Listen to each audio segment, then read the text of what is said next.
اپنی ایک ابتدائی گفتگو آپ سے کرنا ہے، اور ایسا بھی نہیں کہ کوئی وقت کو ضائع کیا جائے گا، بلکہ کچھ ایسی باتیں آپ لوگوں کی خدمت میں عرض کرنا ہے کہ جو علماء اور مجتہدین جن پر عمل کرتے آئے ہیں، اور ایک ہر دینی طالب علم کو علل خصوص ان ہدایات کے اوپر عمل کرنا چاہیے جو علماء کرام کی سیرت میں بھی ہم کو ملتا ہے، اور جو تعلیمات محمد و آل محمد علیہ السلام۔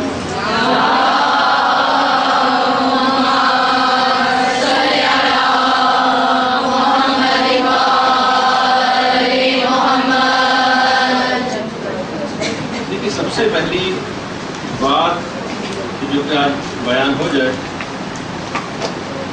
یہ جو پورا علم دین حاصل کرنے کا جو ایک عمل، یہ بہت ہی زیادہ اخلاص چاہتا ہے۔ اتنا ضروری ہے یہ اخلاص، اتنا ضروری ہے یہ اخلاص کہ فقط علم حاصل کرنے سے اس میں کام نہیں چلے گا، کیونکہ پیغمبر اسلام کی بات فرما گئے ہیں کہ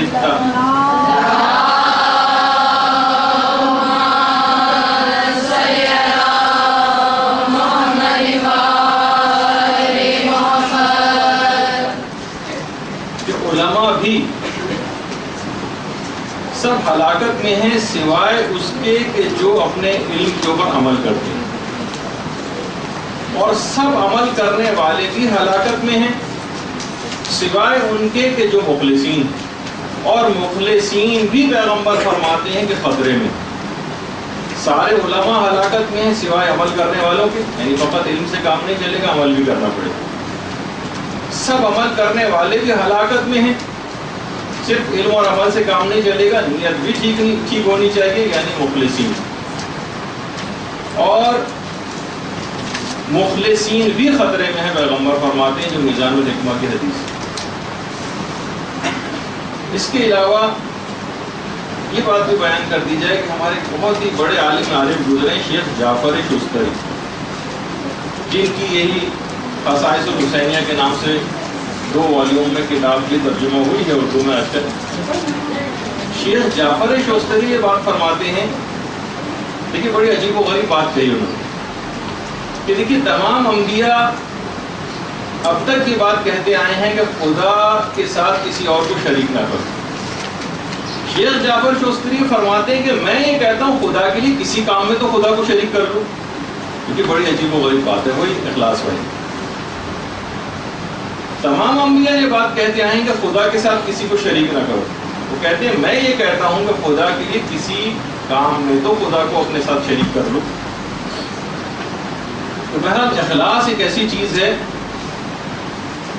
کہ ہر دینی طالب علم اپنی نیت کو اور اپنے عمل کو اس کے سانچے کے اوپر ڈھال کر دیکھے، پرکھ کے دیکھے کہ وہ اس کا نیت کیسی خالص ہے اور اس کا عمل کیسا خالص ہے، خصوصاً علم دین۔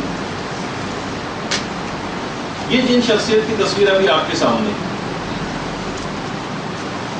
یہ اپنے اخلاص نیت و عمل کے لحاظ سے بہت ہی زیادہ مشہور ہے، اور حتیٰ کہ کبھی مجلس پڑھنے بھی اگر جاتے تھے تو وہ اس طرح سے مجلس کی نیت کر کے جاتے تھے جس طریقے سے نماز کی نیت کی جاتی ہے۔ کسی بھی طرح سے کوئی بھی دنیاوی کوئی خیال ان کے دل و دماغ میں آتا ہی نہیں تھا، اپنے عمل کو سب تک خالص رکھتے تھے۔ اور یہ وہ ہیں کہ جو پاکستان کے مشہور عالم دین اور ذاکر علامہ طالب جوہری کے والد مصطفیٰ جوہر صاحب کے ہیں۔ ان کی شخصیت کا عام طور پر ہم پاکستان سے باہر کے علماء کا اکثر تذکرہ کرتے ہیں، لیکن اخلاص کے اعتبار سے، اپنی نیت کے اعتبار سے مولانا مصطفیٰ جوہر صاحب قبلہ، ان کی جو بڑی خدمات ہیں، انشاءاللہ کبھی موقع ملا تو کچھ روشنی اس کے اوپر بھی ان کی سیرت بھی ڈالی جائے گی۔ غلام حسین عسکری صاحب تنظیم المکاتب کی بنیاد رکھی تھی، اور اس سے پہلے وہ اسی پیٹرن کے اوپر مجالس پڑھا کرتے تھے کہ جس طریقے سے عام ذاکرین پڑھتے ہیں، جس میں واہ واہ وغیرہ یہ سب کچھ اس کے اندر بعض اوقات ہوتا ہے نا کہ اس قسم کے نقطہ آفرینیاں پیش کرنا کہ جس سے لوگ واہ واہ کرتے ہیں۔ اچانک سے انہوں نے اپنا پورے ٹرینڈ کو بدل دیا، اور مکمل تبلیغی مجلس پڑھنے لگے، اور خود کہتے تھے کہ مجھے پتا تھا ان کی بھی کھڑکی توڑ جو ہے جسے کہا جاتا ہے نا، ایسا مجمع ہوا کرتا تھا.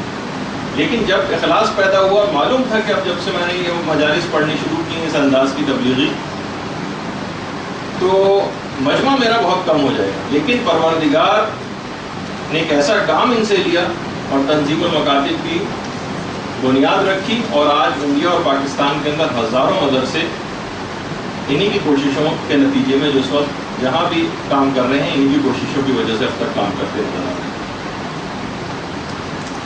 یہ جو آپ کے سامنے اس وقت ہیں، یہ آیت اللہ مہدی نراقی. آیت اللہ مہدی نراقی وہی ہیں جو ملا احمد نراقی کے والد، ملا احمد نراقی، جن کی بہت ہی مشہور کتاب عروج السعادہ ہے، لیکن ان کے والد نے بھی ایک اخلاقیات پہ کتاب لکھی تھی جس کا نام ہے جامع السعادات. یہ ان کے والد کی اخلاقیات کے اوپر، علم اخلاقیات کے اوپر ایک بہترین کتاب جو ہے شمار ہوتی ہے، اور تمام اخلاقیات کی کتابیں جو بعد میں لکھی گئیں اس میں ضرور کہیں نہ کہیں جامع السعادات سے کوئی نہ کوئی چیز لی جاتی ہے، اور ریفرنسز میں اس کو کوٹ کیا جاتا ہے. ملا مہدی نراقی، اور ان کی کتاب جامع السعادات ایسی کتاب ہے کہ باقاعدہ بڑے بڑے علماء ان کی اس کتاب کا درس لیتے ہیں. عروج السعادہ کا تو اردو ترجمہ ہو چکا ہے. آپ میں سے اکثر خواتین، جب ہم منیت المرید وغیرہ جو آپ کو دی تھی ایک دفعہ، تو بہت ہی کم اس کا ایسا رسپانس آیا خواتین نے کوئی ایسا، حالانکہ اتنی بہترین کتاب تھی طالب علموں کے لیے. لیکن آپ نے بہرحال اس میں آپ میں سے اکثریت نے جو ہے نیو گروپ جو ہے اس کو تو ہم نے نہیں دی تھی، یا بہت کم پیجز اس کے دیے تھے، لیکن اتنی بہترین کتاب، لیکن اس کا بھی بہرحال توجہ نہیں کیا آپ نے. تو باقاعدہ اتنے بڑے بڑے علماء دیکھیے آپ کے سامنے کہ امامہ بردار اور معراج السعادہ یا جامع السعادات کا درس جو ہے باقاعدہ حاصل کر رہے ہیں. تو انہوں نے جب یہ کتاب لکھی تھی جامع السعادات، ملا مہدی نراقی نے، تو انہوں نے اپنی اس کتاب کو اپنے استاد سید مہدی بحر العلوم کو بھجوایا نجف. مہدی بحر العلوم اس وقت نجف میں. مہدی بحر العلوم کے پاس کتاب گئی، ذرا ظاہر ہے کہ کوئی انسان کوئی کتاب لکھتا ہے اپنے استاد کے پاس بھجواتا ہے، کسی رسپانس کا انتظار کرتا ہے، کوئی رسپانس ہی نہیں آیا وہاں سے. پھر یہ خود نجف گئے ایک دفعہ زیارات کے سفر میں. ملا یہ مہدی نراقی سید مہدی بحر العلوم سے ملنے کے لیے جب نجف گئے تو ملاقات میں بالکل بے رخی کا اظہار کیا مہدی بحر العلوم نے. بس سلام کا جواب دیا اور یہ جا کے حاضرین کے ساتھ بیٹھ کے کوئی خاص التفات نہیں کیا، نہ کتاب کے موضوع پر کوئی بات کی. یہ اگلی دفعہ پھر گئے، پھر بھی کوئی التفات نہیں کیا، کوئی توجہ نہیں دی، یہ کونے میں جا کر بیٹھے رہے، بعد میں اٹھ کر آ گئے. تیسری دفعہ گئے، جب چوتھی دفعہ گئے تو اس کے بعد سید مہدی بحر العلوم نے کھڑے ہو کر استقبال کیا، اور غیر معمولی استقبال کیا، اور کہا کہ آپ کی کتاب انتہائی نفیس اور انتہائی اعلیٰ ہے. بس میں یہ دیکھنا چاہتا تھا کہ آپ اپنی کتاب جو آپ نے لکھی ہے اس کے مندرجات پہ آپ خود کتنے عمل پیرا. ورنہ آدمی ہوتا ہے نا بعض اوقات کہ آپ وہ سوچتا ہے بدگمانی اپنے استاد کے لیے آتی ہے اس کے دل میں، دیکھیے میں نے ایک چیز ان کو دی، انہوں نے کوئی لفٹ ہی نہیں کرائی، اپنے علاوہ میں ہو سکتا ہے یہ اپنے کسی کو آگے سمجھتے ہی نہیں ہیں، کسی کے کام کو اپریشیٹ کرنا، تعریف کرنا، یہ ان کی اس کے اندر شامل ہی نہیں. ایسا جو ہے ان کے اخلاص کو چیک کرنے کے لیے اساتذہ کرام اس طرح سے کیا کرتے. اور دیکھیے اخلاص کے ساتھ جب بھی کبھی کوئی موعظہ کیا جائے گا، کوئی نصیحت کی جائے گی، کوئی مجلس پڑھی جائے گی، جیسے کہ آپ میں سے اکثر خواتین نے مجالس پڑھ کے بھی فارغ ہوئی ہیں، جو بھی اخلاص کے ساتھ موعظہ کیا جائے گا وہ دل میں اتر جائے گا. پیغمبر اسلام ختم مرتبہ صلی اللہ علیہ وسلم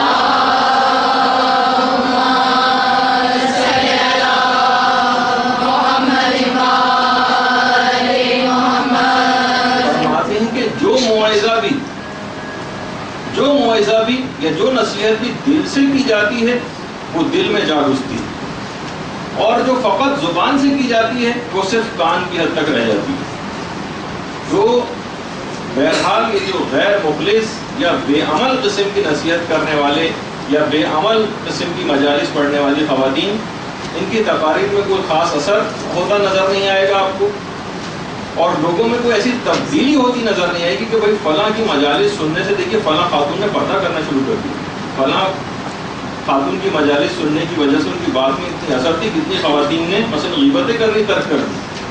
اگر آپ کی معاشرے کے اوپر اشرے آپ پڑھے چلی جا رہی ہیں اور آپ کوئی خاص فرق ہوتا معاشرے کے اوپر نظر نہیں آ رہا، کسی کے اندر کوئی تبدیلی نظر نہیں آ رہی، تو آپ اپنے خود اخلاص کو چیک کریں، کیونکہ جو فقط زبان سے بات کی جاتی وہ فقط کان کی حد تک رہ جاتی، اور جو خلوص دل کے ساتھ بات کی جاتی ہے اور عمل پیرا ہوا جاتا ہے وہ دل میں جا گھستی ہے وہ بات۔ تو بہرحال کی جو جتنے بھی بے عمل اور غیر مخلص واعظین، یہ بات یاد رکھ لیجئے کہ بہت ساری روایت میں اس بات کا تذکرہ آیا کہ ان کی کم ترین سزا یہ ہے کہ پروردگار عالم اپنی یاد کو ان کے دل سے چھین لیتا ہے، اور اپنے ذکر کی شیرینی اور حلاوت کو ان کی زبانوں سے بھی چھین لی جاتی ہے۔ ابھی اگر ذکر کریں گے بھی، کوئی موعظہ، کوئی نصیحت، کوئی ارشاد والی بات، لیکن لوگوں کے اوپر سے کوئی اثر ہوتا نظر نہیں آئے گا۔ اور یہ وہی پیغام ہے جو کہ حضرت داؤد علیہ السلام کو پروردگار نے اپنی وحی میں ارشاد فرمایا، جو بحار الانوار کی دوسری جلد کے اندر، کہ کم ترین سزا ان بے عمل لوگوں کے لیے یہ ہوگی کہ پروردگار اپنے ذکر کی جو لذت ہے وہ ان کے دل سے چھین لے گا، اور ان کی زبان پر پروردگار عالم کی اگر کبھی تعریف آئے گی بھی تو شیرینی اور حلاوت ان کی زبان سے چھین لی جائے گی، کم ترین سزا۔ اور بحار الانوار ان کی جلد نمبر 78، اس میں 5ویں امام محمد باقر علیہ السلام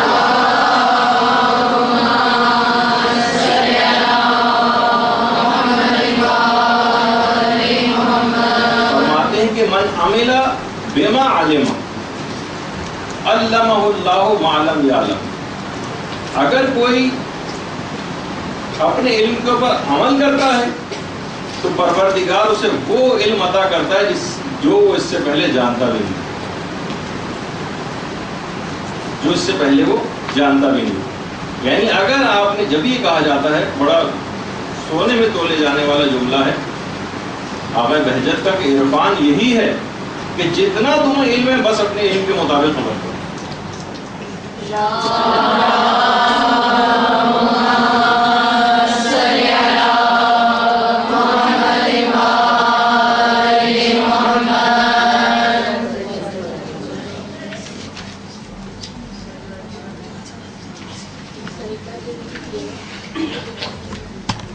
عرفان یہ ہے کہ جتنا بھی تم کو علم حاصل ہے اپنے علم کے مطابق عمل کرو۔ تو بہرحال اگر کوئی اپنے علم کے مطابق عمل کرتا ہے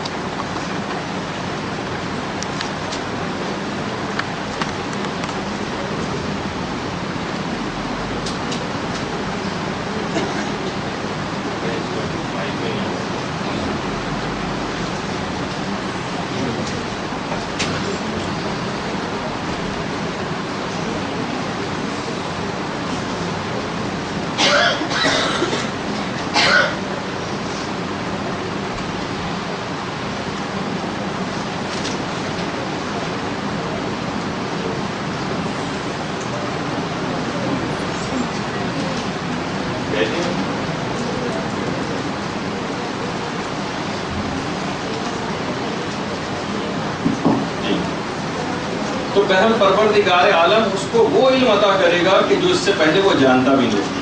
بس پہلی چیز یہ ہے کہ آپ کو اپنے علم کے مطابق عمل کرنا۔ آیت اللہ حسین گرجر یہ جب سال کا اختتام ہونے والا ہوتا تھا تو اپنے طالب علموں کو کچھ ہدایات دیتے تھے، اور یہ بات کہتے تھے کہ دیکھو عوام جو ہیں وہ اپنے عقائد کی دلیلیں نہیں رکھتے۔ اصل کتنی عوام ہے، آپ کسی سے پوچھیں جا کے عقائد کی دلیلیں کسی کو بھی نہیں پتا ہوں۔ وہ کہتے ہیں یہ عوام فقط ہمارے عمل کو دیکھتے ہیں، میں اگر باعمل ہوں تو عوام کے عقائد خود بخود مضبوط ہو جائیں گے۔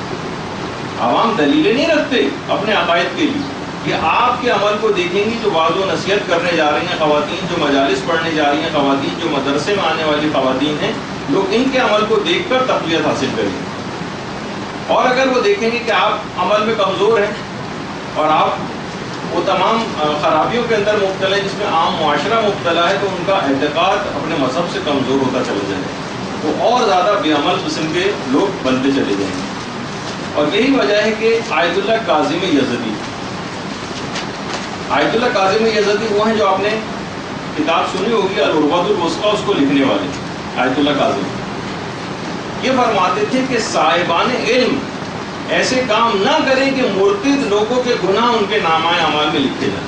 مرتد جو ہوتے صاحبان علم ایسے کام نہ کریں کہ مرتد لوگوں کے گناہ ان کے نامۂ اعمال میں لکھے جائیں.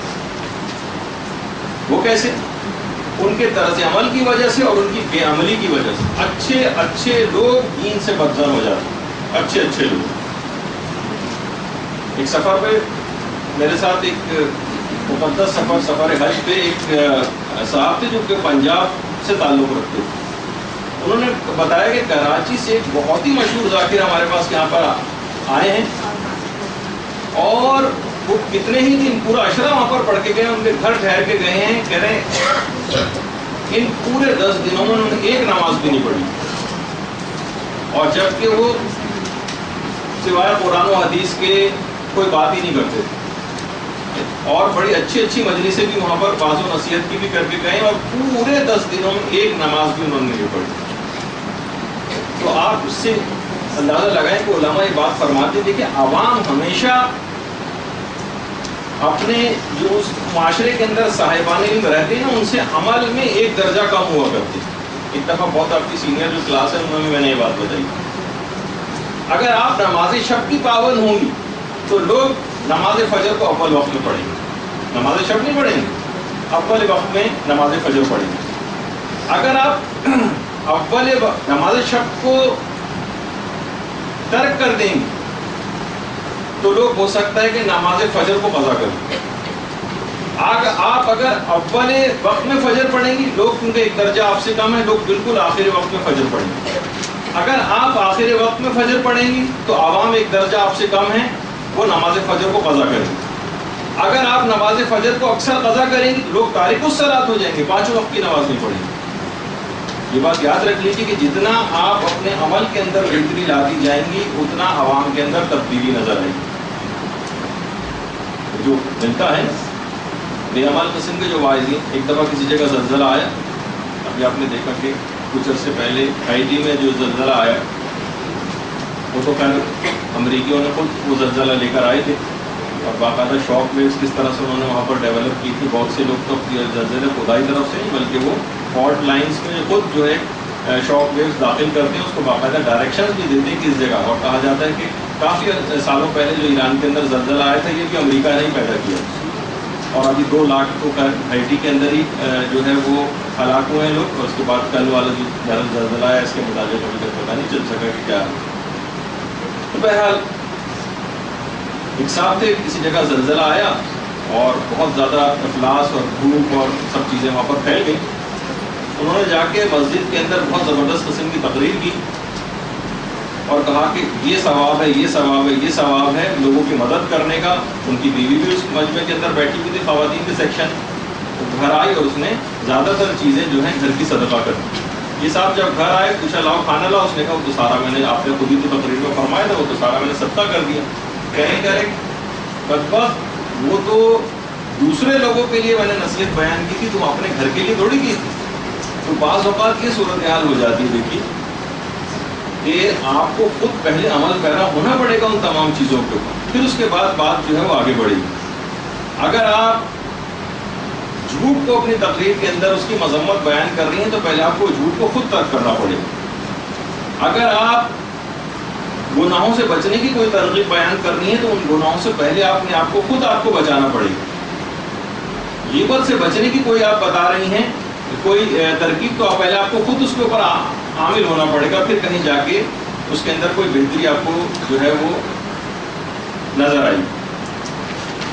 اور دیکھیے مثلا غیبت عام طور پر دیندار خواتین بھی بہت زیادہ اس مرض کے اندر گرفتار ہوتی ہے. آیت اللہ عراقی کے متعلق یہ بات ملتی ہے. امام خمینی کے بعد انتقال کے بعد زیادہ تر لوگ آیت اللہ عراقی کی تقلید میں گئے تھے. آیت اللہ عراقی کسی بھی محفل کے اندر شریک ہی نہیں ہوتے, جاتے ہی نہیں تھے کسی بھی محفل. وہ کہتے تھے آج کل کوئی محفل ایسی نہیں ہے جہاں غیبت کرنی نہ پڑ جائے یا سننی نہ پڑ جائے. انہوں نے ترقی کر دیا تھا جان. اس کے علاوہ آیت اللہ بہجت کے متعلق بھی یہ چیز ملتی ہے.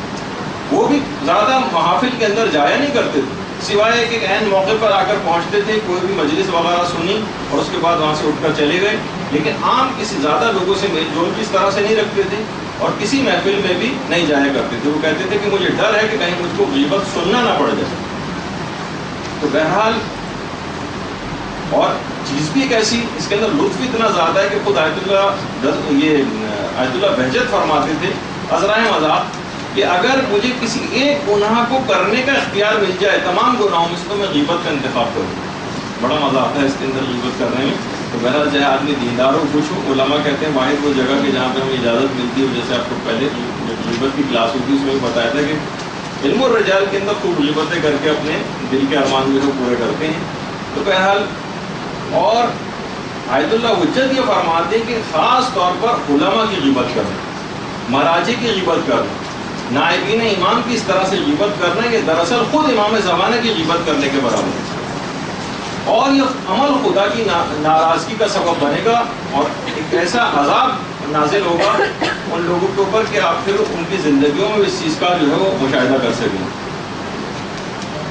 آقا حجت الاسلام تقی بہلول، شاید آپ نے ان کا نام سنا ہو. آقا تقی بہلول مجتہد تھے اور اکثر جو ہے وہ پاکستان بھی آ جایا کرتے اکثر. تقریباً 32 سال یہ مختلف ممالک میں جیلوں کے اندر قید رہے ہیں اور ظالم حکمرانوں کے خلاف آواز بلند کرتے رہے. حافظہ ان کا اس قدر قوی تھا، اس قدر قوی تھا وہ خود فرماتے تھے اس وقت پوری دنیا میں میرے مقابلے کا حافظہ کسی کے پاس بھی نہیں. اور 2 لاکھ تو فقط قرآن و حدیث تو چھوڑی، وہ تو زبانی یاد ہی تھی. 2 لاکھ تو فقط اشعار یاد تھے، 2 لاکھ. اور ان 2 لاکھ اشعار میں سے تقریباً 30,000 اشعار تو فقط اور فقط شہزادی کونین سلام اللہ علیہ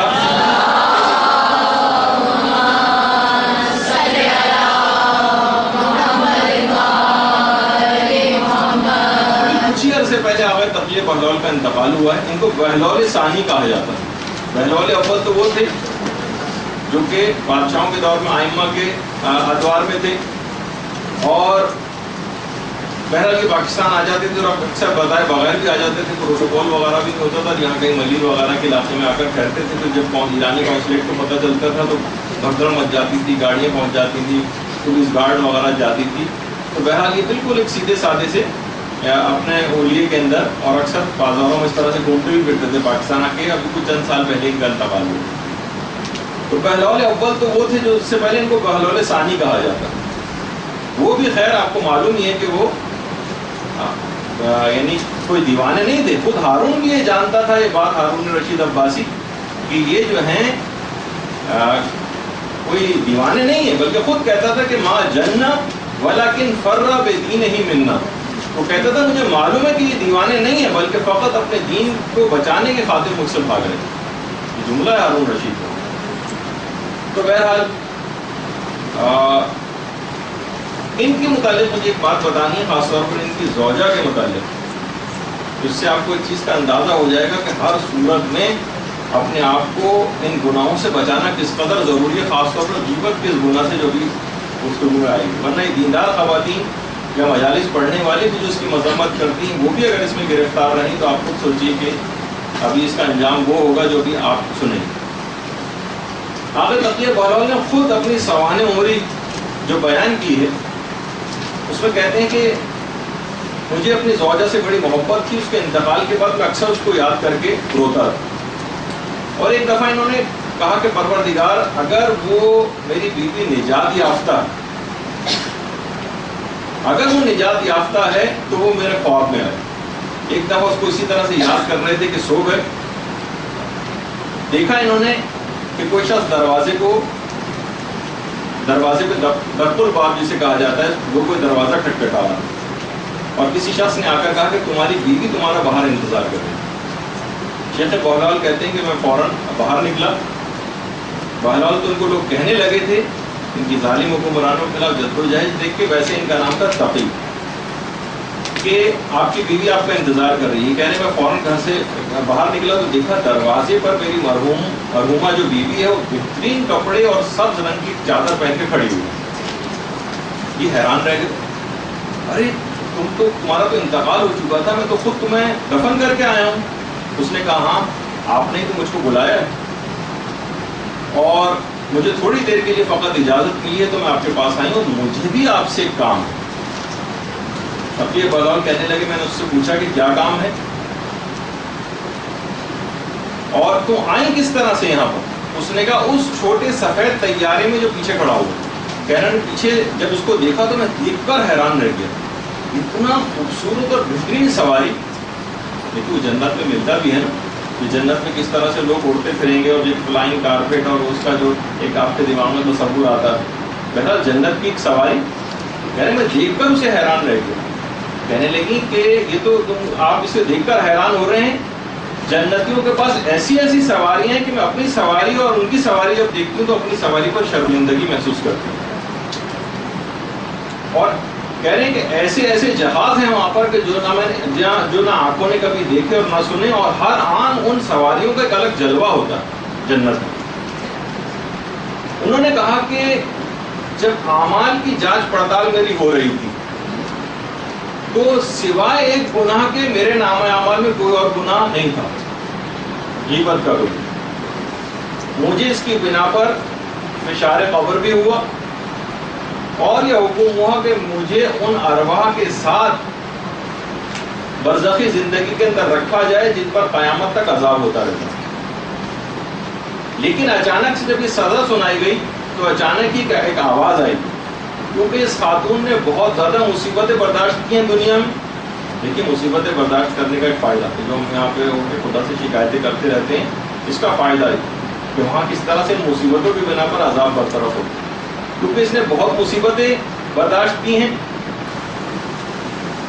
تو اور سوائے غیبت کے اس کا کوئی اور گناہ بھی نہیں،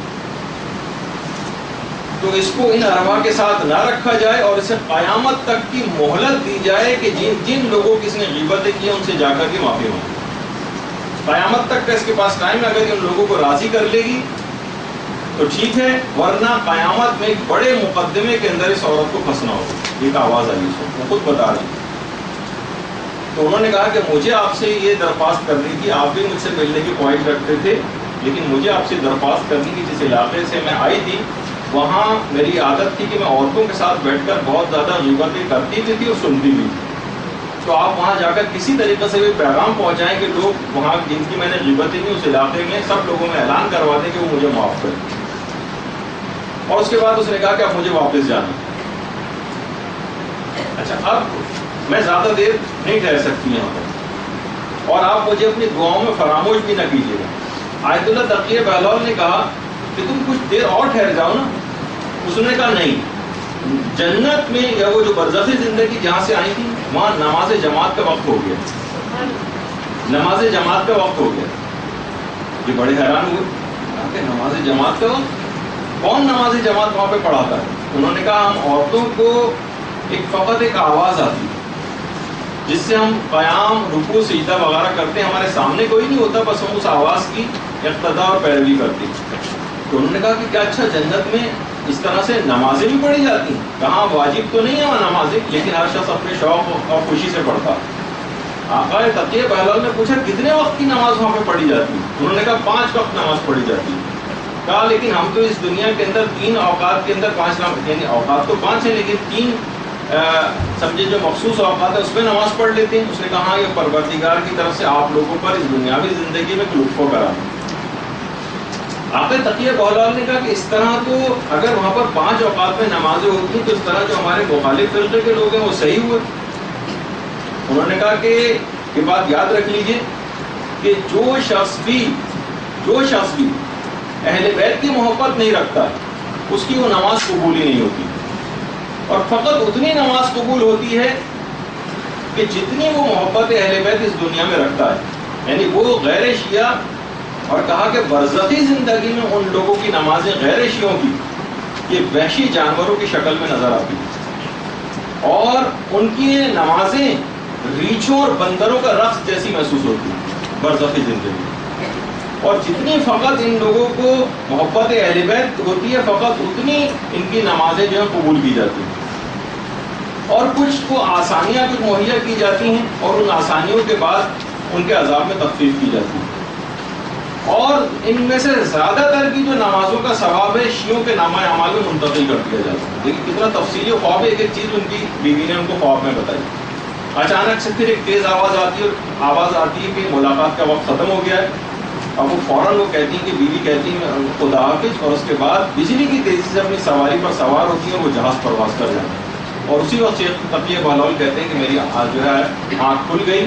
اس کے بعد میں اپنی اس بیوی کے علاقے میں تو نہیں جا سکا, لیکن میں نے وہاں پر بہرحال پیغام پہنچوا دیا کہ اس کو سب لوگ معاف کر دیں. وہاں کے علاقے کے لوگوں نے باقاعدہ سب لوگ آپس میں ملے اور اجتماعی طور پر میری بیوی کے لیے دعا کی اور اس کے لیے سب نے اس کو معاف کی. تو آپ نے دیکھا کہ وہ بھی اگر گناہ نہ ہو اور فقط ایک اس کا گناہ باقی رہ جائے اگر کسی کے نامہ اعمال میں غیبت کا, تو اس سے ہر صورت میں اپنے آپ کو بچانا ہے. کیونکہ دینی طالب علم اگر اس گناہ کے اندر گرفتار ہو رہا ہے تو نہ صرف کہ اس کے کوئی اعمال سب کے سب ضائع ہونے کے امکانات ہیں, بلکہ ایک بڑے مصیبت اور فساد کے اندر ہی گرفتار ہو جائے گا. اور خاص طور پر دینی حلقوں میں جو علماء کی غیبت ہے یہ سب سے زیادہ جو ہے وہ ہونے لگتی ہے. اس سے اپنے دامن کو بچانا. تو بہرحال کچھ بھی آپ کیجئے, ہر چیز مجالس پڑھتے وقت, درس دیتے وقت, بچوں کو پڑھاتے وقت, جو بھی دینی خدمت آپ انجام دے آپ بالکل اپنے آپ کو بھول جائیے, فقط اسلام کو یاد رکھیے. اور اگر آپ کو کوئی چیز نہ پتا ہو تو آپ منع کر دیں. کتنی خواتین کی اطلاعات آتی ہیں ہمارے پاس بھی, اور علماء بھی اکثر اپنی تقریروں کے اندر یہ بات بیان کرتے ہیں کہ خواتین کے جن کو خاص طور پر کچھ کام کرنے کو کہا جاتا ہے تو وہ صلاحیت کو مکمل طور پر حاصل کیے بغیر خاص طور پر شرعی مسائل کے اندر جس اعتبار سے غلط سلط مسئلے جو ہے وہ بتاتی پھرتی ہیں, یہ بہت ہی خوفناک بات ہے. دیکھیے اگر پتہ ہے آپ کو 100% اور 100% اور یقینی طور پر اتنا تو پتہ ہے, لیکن جب واقعی آپ کے ساتھ کراس کوشچننگ ہونے لگتی, جب اختلافات مراجع آنے لگتے ہیں, اب آپ اندازے سے یا آئیں بائیں شائیں یا احتیاطی ٹائپ کے مسئلے بنا کر اپنی طرف سے نہ پیش کریں.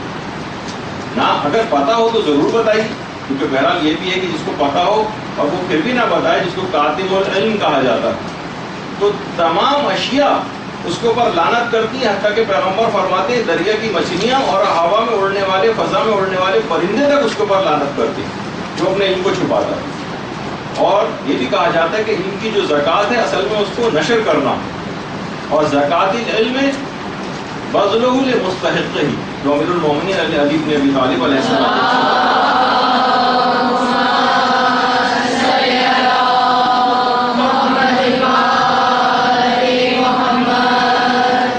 تو یہ بات یاد رکھ لیجیے کہ صرف بہت سی خواتین کا طریقہ کار یہ ہوتا ہے, کچھ حوزہ ہائے علمیہ کے اندر افراد بھی ایسے ہیں بس جو آ رہے ہیں سالہ سال سے, 1 سال 2 سال 3 سال 5 سال 7 سال 8 سال, اور اس کے بعد 15 20 30 اور 40 سال ان کو وہاں پر ہو جاتے ہیں, اور اس کے علاوہ بس علم حاصل کرتے چلے جا رہے ہیں اور کام کچھ نہیں کر رہے, معاشرے کے اندر وہ چیز پھیلا نہیں رہے, معاشرے کے اندر علوم اور تبلیغات کو نہیں کر رہے, پھیلا نہیں رہے.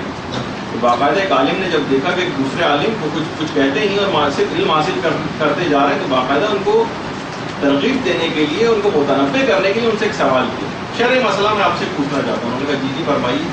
پہلے یہ بتائیے کہ مال, احتکار مال یعنی مال کی جو ذخیرہ اندوزی ہے, چیزوں کی ذخیرہ اندوزی ہے, یا اجناس کی جو ذخیرہ اندوزی, یہ کرنا کیسا ہے؟ ان کا بالکل حرام اور گناہ کبیرہ کی فہرست میں بھی یہ ذخیرہ اندوزی کرنا, لیکن اس کے خاص کچھ فقہی مسئلے کب کہا جائے گا کہ ذخیرہ اندوزی کی گئی. تو انہوں نے کہا کہ یہ تو حرام. اچھا کہا کہ اچھا جب احتکار مال حرام ہے تو آپ بتائیے احتکار علم کے کرنا کیسا ہے, یعنی صرف علم کا ذخیرہ اپنے پاس جمع کرنا اور دوسروں کو نہ بتانا. تو عالم بالکل متنبع ہو گئے اور اس کے بعد انہوں نے تبلیغات کا باقاعدہ جو ہے وہ آغاز کیا. تو بہرحال اگر پتہ ہو تو لازمی بتانا ہے. آخری زمانے میں آپ کو پتہ ہی کہ حدیث کے اندر بھی آیا کہ جب بدعتیں بہت زیادہ پھیل جائیں تو صاحبان علم کے اوپر یہ واجب ہو جاتا ہے کہ اپنے علم کو ظاہر کریں.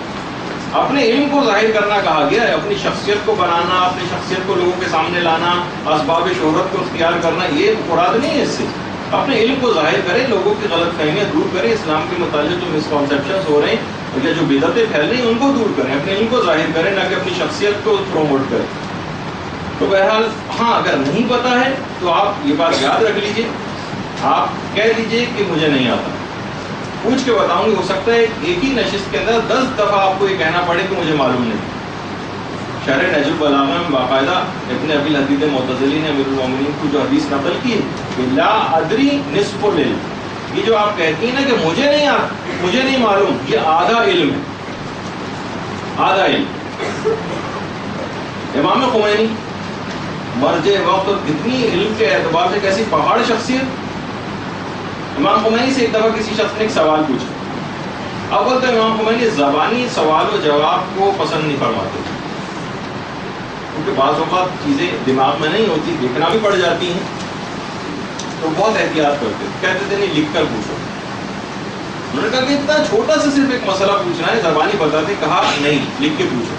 کتنا ہی وہ شخص اصرار کرتا رہا، امام خمینی اس سے زیادہ اصرار اس بات پہ کرتے رہے کہ لکھ کر معلوم کرو، تحریراً جواب دو۔ تو بہرحال امام خمینی سے ایک دفعہ کسی نے پوچھا کہ میراث میں جو عورت کو چیز ملتی ہے اس میں زمین میں کوئی حصہ نہیں، صرف اوپر کی جو کنسٹرکشن ہوتی ہے صرف اس میں حصہ ہوتا ہے، تو آپ یہ بتائیے کہ بہت سارے اپارٹمنٹ ایسے ہیں جو مثلا 10th فلور پہ نہ تو ہمارے پاس زمین ہے اور نہ ہی ایک لحاظ سے دیکھا جائے تو یعنی زمین تو اس میں کوئی ہوتی نہیں، تو کیا اس میں پورے اپارٹمنٹ میں حصہ عورت کو ملے گا؟ کیونکہ زمین تو نہیں ہے اس کے پاس، یہ تو سمجھے ایک لحاظ سے ہوا میں معلق ہے۔ امام خمینی نے سیدھے طریقے سے جواب دیا مجھے نہیں معلوم، مجھے نہیں پتا۔ لیکن اتنا بڑا آپ کی عالم یہ بات کہنے میں نہیں شرما رہا۔ اس کے علاوہ آیت اللہ احمد خنساری، پتہ نہیں آپ لوگ کتنا یاد رکھ رہی ہیں نہیں یاد رکھ رہی ہیں، کب کیا واقعہ بیان کیا تھا ان کا میں نے آپ سے؟ جی آپریشن والا، کہ انہوں نے بغیر اس کے بغیر اینستھیزیا کے اپنا آپریشن کروایا۔ آیت اللہ احمد خنساری سے ایک دفعہ کسی نے سوال پوچھا کہ آپ بتائیے کہ یہ جو حاجی حضرات ہوتے ہیں ان کے لیے زیر سایہ جانا حرام ہوتا ہے، زیر سایہ جانا حالت احرام میں۔ اب آپ بتائیے کہ جو بہت سارے پل بنے ہوئے ہوتے ہیں وہاں پر، جیسے یہ آپ کے سامنے مکے کا پل، یہ تقریباً اسی جگہ پر یہ پل ہے جو اس وقت تصویر میں ہے کہ جہاں پر ایرانی حاجیوں قتل عام ہوا۔ تو آپ یہ بتائیے کہ اب پلوں کے نیچے سے اگر جو شخص گزرے گا، مردوں کے لیے مسئلہ، عورتوں کے لیے تو مسئلہ نہیں زیر سایہ جانے کا، پلوں کے نیچے سے جو حاجی حضرات گزرتے ہیں تو کیا یہ بھی زیر سایہ جانا شمار ہوگا؟ آیت اللہ احمد خنساری نے فرمایا مجھے نہیں معلوم، سادے طریقے سے۔ اور پھر امیر المومنین کا وہ جملہ بھی کوٹ کیا کہ لا ادری نصف العلم۔ دیکھیے بہت سارے جب بھی وہ میں نے ایک دفعہ آپ کی خدمت میں لطیفے کے طور پر بھی کہ ایک عالم کے بیٹے یہ کہا کرتے تھے کہ میں ایک مکمل عالم دین ہوں، معذرائے مذہب، مکمل عالم دین۔ کیسے؟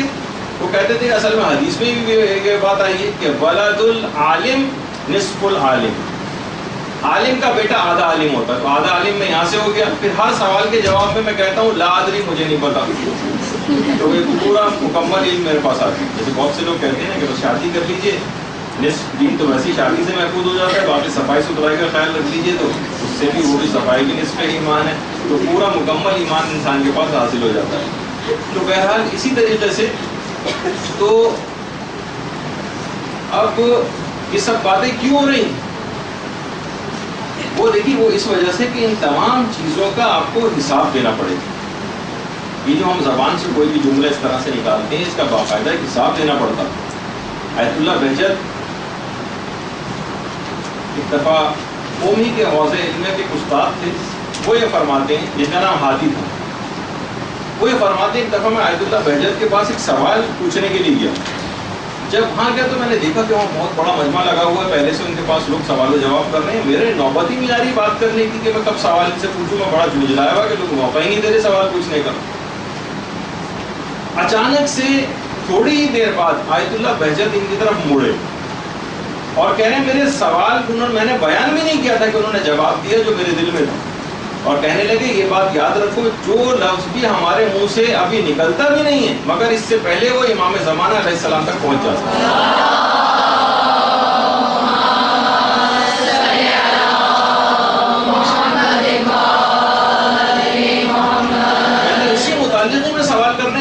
وہی آیت اللہ بہجت نے بغیر سوال ایک دم سے مڑے اور مجھ سے کہا کہ ابھی کوئی لفظ ہم منہ سے نکالتے بھی نہیں ہیں، زبان سے نکلنے سے پہلے وہ امام زمانہ علیہ السلام کی خدمت تک پہنچ جاتا ہے۔ اتنی زیادہ اپنی زبان کو کنٹرول رکھنا ہے کہ ہماری ایک ایک بات امام زمانہ تک پہنچ رہی ہے۔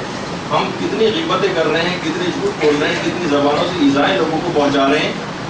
اور وہ امام زمانہ, آپ خود سوچیے کہ ساری گفتگو کا جو ریکارڈ کی جائے یہاں پر, اور یہاں پر ہم اس قسم کی باتیں کر رہے ہیں, اور امام زمانہ تک کوئی باقاعدہ اگر ہم دنیاوی اعتبار سے بھی اس کا اہتمام کریں اور کیسٹ ان تک پہنچ رہا ہو, تو ہم کتنی محتاط ہو کر گفتگو کریں. اور باقاعدہ امام زمانہ علیہ الصلوۃ والسلام کی ذات, ہر چیز, ہمارا ہر عمل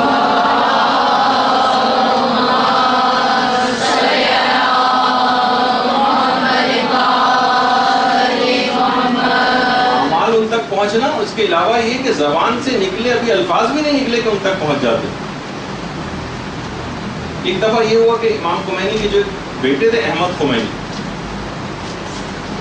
احمد خمینی نے امام خمینی کے انتقال کے بعد ایک خواب دیکھا جس میں خود امام خمینی علیہ رحمت تشریف لائے تھے, اور وہ انہوں نے پوچھا کہ بابا جان برزخی زندگی میں کیا ہوگا؟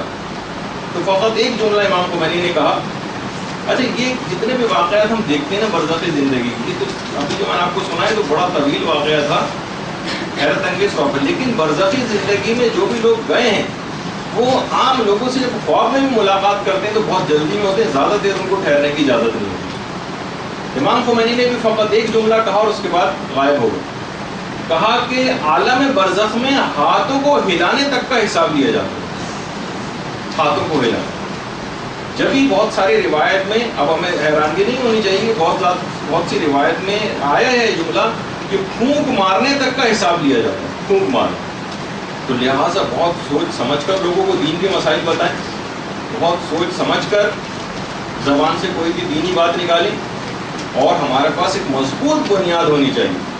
سنی سنائی باتیں لوگوں سے جو ادھر سے جو آپ سن لیتی ہیں مختلف, وہ اتنا زیادہ اس کے اندر تبدیلیاں رونما ہو چکی ہوتی ہیں کہ وہ بات کچھ سے کچھ بن چکی ہوتی ہے. لیکن علمی گہرائی آپ اس وقت آپ حاصل کر سکیں گی کہ جب مطالعے کی کثرت ہوگی. جتنی زیادہ آپ کتابیں پڑھیں گی اتنی زیادہ علمی گہرائی آئے گی, ورنہ فقط نوٹس کی حد تک اگر آپ محدود رہ گئیں تو آپ اس سے معاشرے میں ٹھیک طور پر کام نہیں کر سکیں. معاشرے میں کام کرنے کے لیے آپ کو پتہ ہے کہ کم معلومات ہوتی ہیں وہ بہت ڈینجرس ہوتی ہیں.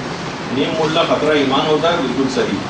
اس طریقے سے نیم حکیم خطرہ جان ہوا کرتا ہے, کیونکہ آپ کو بہت زیادہ اس میں سیریس مسئلہ ہے, اور علماء اس مسئلے میں اتنے زیادہ سخت رہے ہیں, بہت سے علماء تو کہ اتنا غور و مطالعہ کرنے کے بعد منبر پہ جاتے ہیں کہ بہت سے علماء ہمارے سے گزرے جہاز جیسے آقا میر جہانی اور شیخ مہدی محدث, ان کے متعلق, ان دو علماء کے متعلق ملتا ہے کہ یہ بہار الانوار کی پوری 110 جلدیں پڑھنے کے بعد پھر منبر پہ جاتے ہیں کہ کوئی بات میں غلط کہیں جو ہے بیان نہ کرتے. 110 جلدیں بہار الانوار کی مطالعہ کرنے کے بعد درس کے لیے جایا کرتے. اور دیگر علماء کا بھی طریقہ یہ ہے کہ آپ لوگوں کو تو خیر وہ مجلس سے رٹنے والا ایک طریقہ ہے زیادہ, وہ ٹھیک ہے ابتدائی طور پر تو رٹی ہی جاتی ہیں مجلسیں, لیکن یہ کہ بہرحال مطالعے کی جو کثرت وہ بہت ضرور ہونی چاہیے. علماء کی سیرت میں رہیے کہ کم سے کم درس سے پہلے 2 گھنٹے مسلسل مطالعہ ضرور کرتے ہیں, کم سے کم 2 گھنٹے جانے سے پہلے.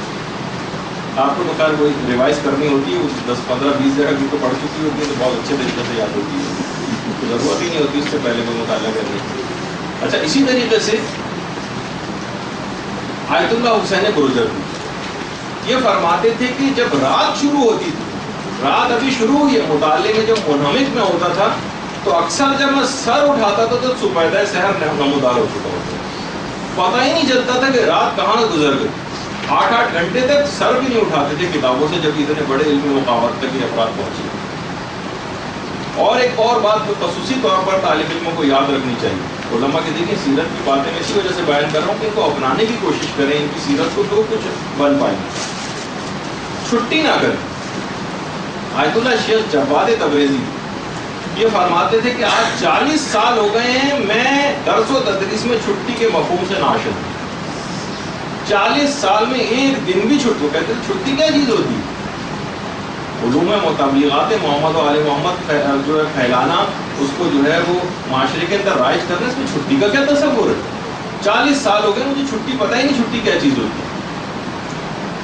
تو بہرحال اس کا علی الخصوص آپ کو خیال رکھنا ہے کہ بلا وجہ ذرا سا کوئی ہوا چھٹی, ذرا سا کوئی مسئلہ پیش آیا, یعنی آپ اس کو مینیج بھی کر سکتی ہیں, ہاف ڈے مثلا لے کے چلی گئی, یہ جو ہے انتہائی چھٹیاں کرنا یہ تعلیم عمل کو بالکل خراب کر کے رکھ دیتا ہے. تو یہ آپ کو اگر واقعی سیریس ہیں، اور ماشاءاللہ آپ لوگ تو سیریس ہیں، اتنی پابندی سے آ رہی ہیں، تو اس بات کا اہتمام ضرور کریں کہ ریگولر رہیں. اس کے بغیر علم حاصل ہو نہیں سکتا. آیت اللہ شیخ عبد الکریم حائری. آیت اللہ شیخ عبد الکریم حائری وہ عالم دین ہے کہ جنہوں نے باقاعدہ قوم کا حوضہ علمیہ قائم کیا.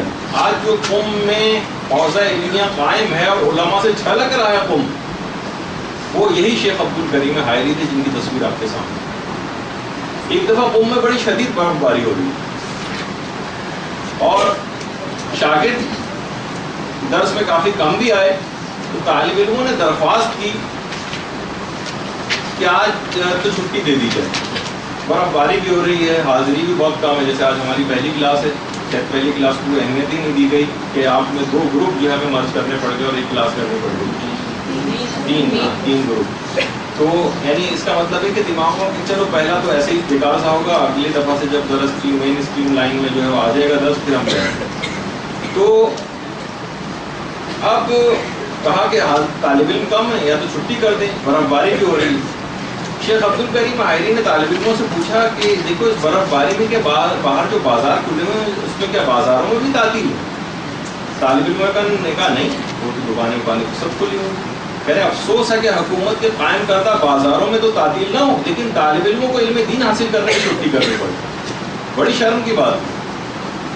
دیکھیے بہرحال یہ بات اپنی جگہ پر ہے کہ بہت زیادہ محنت کرنی، انسان علم حاصل کرنے میں کوئی ٹائم پیریڈ بھی نہیں کہ آپ کہیں بھائی 3 سال ہم مدرسے میں علم حاصل کر دیں گے، اس کے بعد تو چلے اطمینان ہو جائے گا، پھر تو اتنا حاصل ہو جائے گا. نہیں، بوڑھے ہونے تک. یہ آیت اللہ یہ آقا بزرگ تہرانی الذریعہ الی تصانی خوشی اور کتنی ہی کتابیں علم و رجال کے بھی بہت ہی بڑے علماء میں شمار ہوتے ہیں. آپ دیکھ رہے ہیں کمر چھٹ چکی ہے بالکل، لیکن لکھنا پڑھنا ترک نہیں کیا. آخری وقت تک کمر جھک گئی ہے، آنکھیں جواب دے گئی ہیں، لیکن وہی میں نے کہا کہ بچپن سے لے کر بالکل قبر میں پاؤں لٹکانے تک علم حاصل کرتے رہے. اس میں کوئی بھی شخص کسی کو بھی چھٹی نہیں. امیر المومنین علی ابن ابی طالب علیہ السلام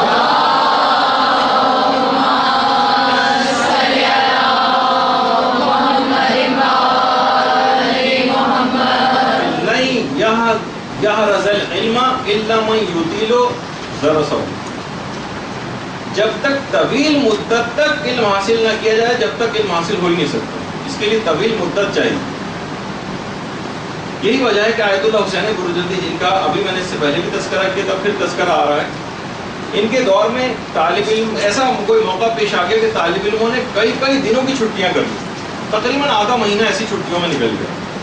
جب طالب علم شہریہ لینے کے لیے آئے تو انہوں نے کہا کہ کیونکہ طالب علموں نے اس دفعہ درس نہیں پڑھا، اس وجہ سے کسی کو بھی شہریہ نہیں ملی.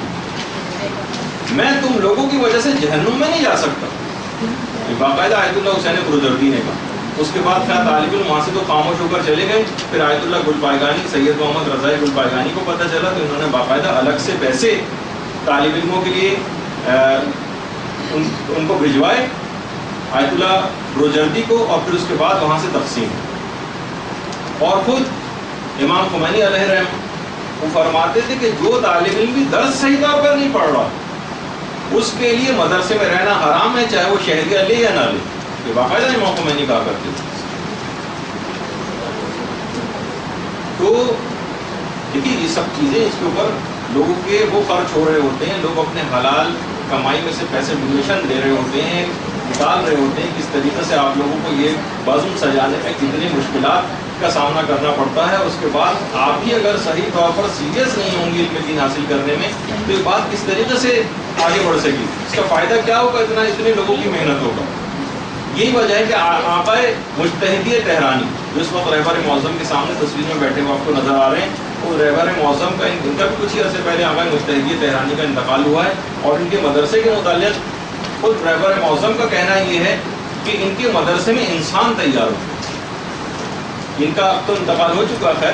خود آیت اللہ مجتہدی تہرانی فرماتے تھے کہ بہت سارے صاحبان علم دیکھیے ایسے ہوتے ہیں کہ جن سے ملنا انتہائی دشوار ہوتا ہے، بہت دشوار ہوتا ہے ان سے ملنا. اور مثلاً صبح کے وقت آپ جائیں تو پتہ چلا کہ سو رہے ہیں، ظہر کے بعد جائیں آپ ان سے ملنے کے لیے تو کہتے ہیں کہ ابھی وہ قید اللہ کر رہے ہیں، عشاء کے بعد جائیں تو پتہ چلا کہ روزانہ صبح کو مرزا قومی کی قبر پہ جاتے تھے، جن کی قبر بھی آپ کے سامنے ہے، یہاں پر اپنی حاجات طلب کرتے تھے پروردگار سے، ان کے وسیلے سے دعائیں مانگتے تھے اور پھر واپس آتے تھے۔ اور علماء فرماتے ہیں کہ رگ توسلی میں ایک چیز اور بھی شامل ہے، وہ یہ ہے کہ جب بھی کبھی آپ کہیں پہ بھی درس اپنا آغاز کریں گے تو شاید مدرسے کا ایک الگ ایک پیٹرن ہوتا ہے، لیکن جب عوامی درس آپ اسٹارٹ کریں تو وہاں پر مصائب اور فضائل کا بیان ضرور اپنے درس میں کریں۔ یہ رگ توسلی کا ایک حصہ ہے مصائب اور فضائل پڑھنا، یعنی ان میں یہ چیز اگر آپ نے نہیں رکھی تو آپ کے درس میں کوئی نور نہیں ہوگا۔ جب بھی کہا جاتا ہے کہ فضائل اور مصائب اہل بیت نمک ممبر، یہ ممبر کا نمک ہے، اس سے ممبر پہ جو چاشنی اور مزہ لوگوں کو آتا ہے وہ فضائل اور مصائب کے ذریعے آتا ہے۔ باقاعدہ عبد الحادی شیرازی، جن کا وہ بھی میں نے سنایا تھا کہ وہ زیارت پڑھا کرتے تھے نماز سے پہلے خشوع و خضوع کے لیے، وہ ہر ہفتے گھر میں اپنی تمام عورتوں اور بچوں کو جمع کرتے تھے اور مقاتل کی کتابیں کھول کر اس میں سے مسائل پڑھ پڑھ کے سناتے تھے۔ اور ایک دفعہ شیخ جعفر علی کشف الغطا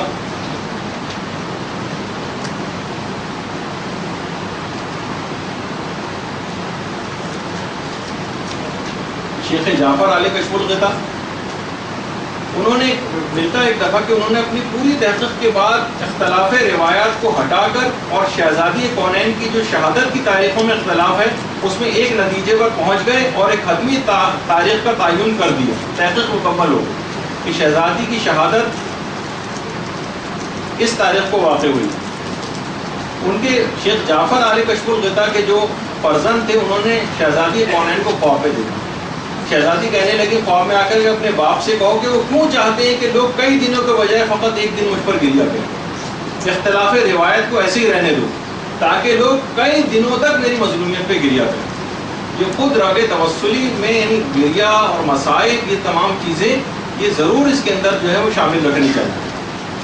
اور یہی وجہ ہے کہ آقائے نائنی تمام طالب علموں کے ساتھ مل کر خوب ماتم کیا کرتے تھے، اور یہی طریقہ کار آیت اللہ شیخ عبد الکریم حائری کا بھی، اور یہی ہمیں اپنے دیگر علماء اور مراجع کا بھی نظر آتا ہے کہ اپنی اس رگ توسلی کو اور یہ گریہ ازاری کو ہمیشہ شیخ جواد تبریزی، آیت اللہ وحید خراسانی اکثر لپٹ کے دوسرے سے مصائب کے اوپر رویا بھی کرتے تھے، بلکہ اکثر علماء تو یہ کہتے تھے کہ یہ جو درس اکثر علماء مخصوص شہادت کے ایام میں درس کو معطل کر دیتے تھے اور کہتے تھے کہ اصل میں جو یہ مجلس و ماتم ہے یہ درس اصلی ہیں اور یہ ضربہ ضربہ کی جو گردانیں یہ درس فرعی ہیں، یعنی کہتے تھے آج ہم نے کلاس کو تبدیل کر دیا۔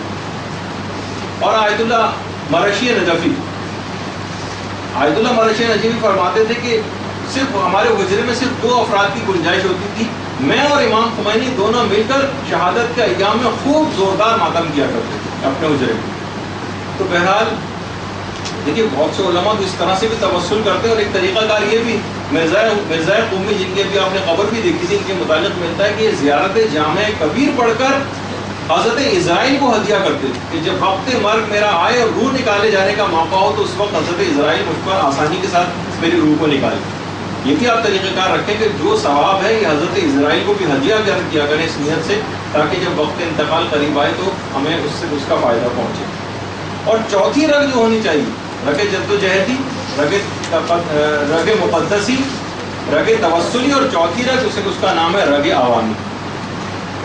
عام لوگ جس طرح سے زیارتوں پر جاتے ہیں، مجالس برپا کرتے ہیں، ماتم داری کرتے ہیں، عزاداری کرتے ہیں، دینی رسومات کے اندر سرگرم عمل نظر آتے ہیں، صاحبان ایمان کو بھی ان سے پیچھے نہیں ہونا چاہیے، علماء کو بھی ان سے پیچھے نہیں ہونا چاہیے۔ یہ نہ سوچیں کہ بھائی یہ تو بڑے عوامی قسم کے کام ہیں، ہم تو بڑے علماء ہیں، یہ عوام کو کرنے تو ہمارا کام تو تحقیق اور علم کی جستجو ہے۔ جیسے کہ ہم عموماً جو خواتین ہیں، ایک دفعہ ہوا تھا یہاں پر وہ حضرت علی اصغر کے حوالے سے ایک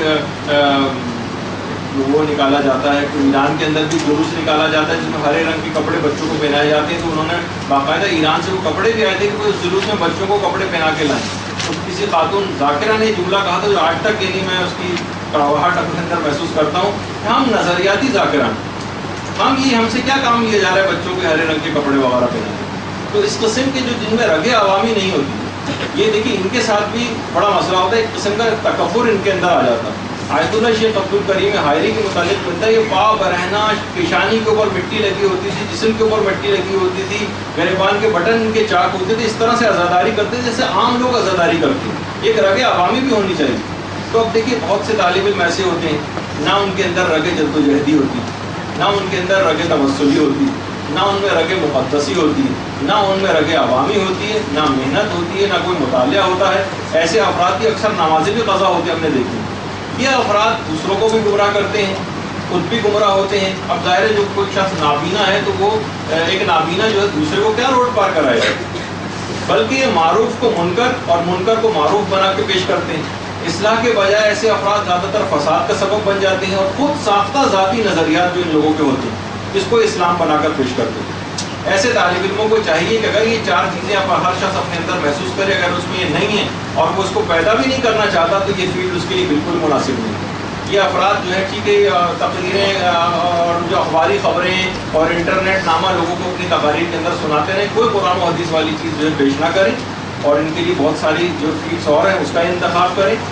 تو ورنہ یہ اگر انہوں نے کسی اور فیلڈ کا انتخاب نہیں کیا اور اسی فیلڈ کے اندر ہی مذہب کے اندر آگے بڑھتے رہے تو یہ دوسروں کو بھی گمراہ کریں گے اور خود بھی جہنم میں جائیں گے اور اپنے ساتھ دوسروں کو بھی جہنم کے اندر لے جائیں گے. اور بس اس میں ایک آخری چیز اور اس میں بس بیان کر دوں، جو علماء اس قسم کے ہوتے ہیں جو آپ کے سامنے ہیں، سید ہاشم حداد ان کا نام، عرفا کے اندر ان کا شمار ہوتا ہے. خیر یہ تو انتقال ہو چکا ہے ان کا، جو خود فرماتے ہیں عرفا میں شمار ہے. آیت اللہ بہجت جو ہے نا ان کی ٹائپ کے عرفا میں ان کا شمار ہوتا ہے، وہ تو خیر برجے تھے. ہاشم حداد، سید ہاشم حداد یہ خود کہتے ہیں کہ جب میں مدائن گیا تھا حضرت سلمان فارسی کی قبر پر، بالکل پائنتی لوگوں نے دیکھا کہ پائنتی کے پاس جا کے بیٹھے قبر کی، اس کے بعد تھوڑی دیر میں اٹھ کے بالکل سرانے جا کر بیٹھ گئے. لوگوں نے کہا کہ آپ نے اپنی جگہ کو کیوں تبدیل کیا؟ کہنے لگے ہاشم حداد دیکھیے یہ ہوتا ہے کہ جو گناہوں سے انسان پرہیز کرتا ہے، علم بھی حاصل کرتا ہے، جدوجہد کرتا ہے اور چاروں رگیں اس کے اندر موجود ہوتی ہیں تو کیا بنتا ہے. کہنے لگے کہ جب میں پائنتی میں جا کے بیٹھا تو سلمان فارسی کی روح قبر سے باہر نکل کر آ گئی اور کہا کہ تم سید ہو ہاشم حداد، میں برداشت نہیں کر سکتا کہ وہ سید زیادہ میرے پائنتی کے پاس بیٹھے، میرے سرانے آ کر بیٹھے، تو میں حضرت سلمان فارسی کہنے پر ان کی جو ہے وہ سرانے جا کر بیٹھے. تو اس قسم کی شخصیات ہمارے پاس مشعل راہ ہیں، ایک شمع ہے ہمارے لیے، ایک نور ان تمام شخصیات میں سے نکلتا ہے. ہمارے علماء کی ذات سے ہمیں چیزیں حاصل کرنی چاہیے اور زیادہ سے زیادہ ہمیں کوشش کرنی چاہیے کہ ان لوگوں کی سیرت کی پیروی کریں. بہت سی باتیں اور کی سوالات بہت سارے آپ لوگوں کے پاس آپ کے آ گئے، میرے پاس درس بھی تھوڑا سا اچھا خاصا طویل ہو گیا اور دوسرے اب میں ان کو بالکل پڑھنے کا میرے پاس وقت نہیں ہے، لیکن انشاءاللہ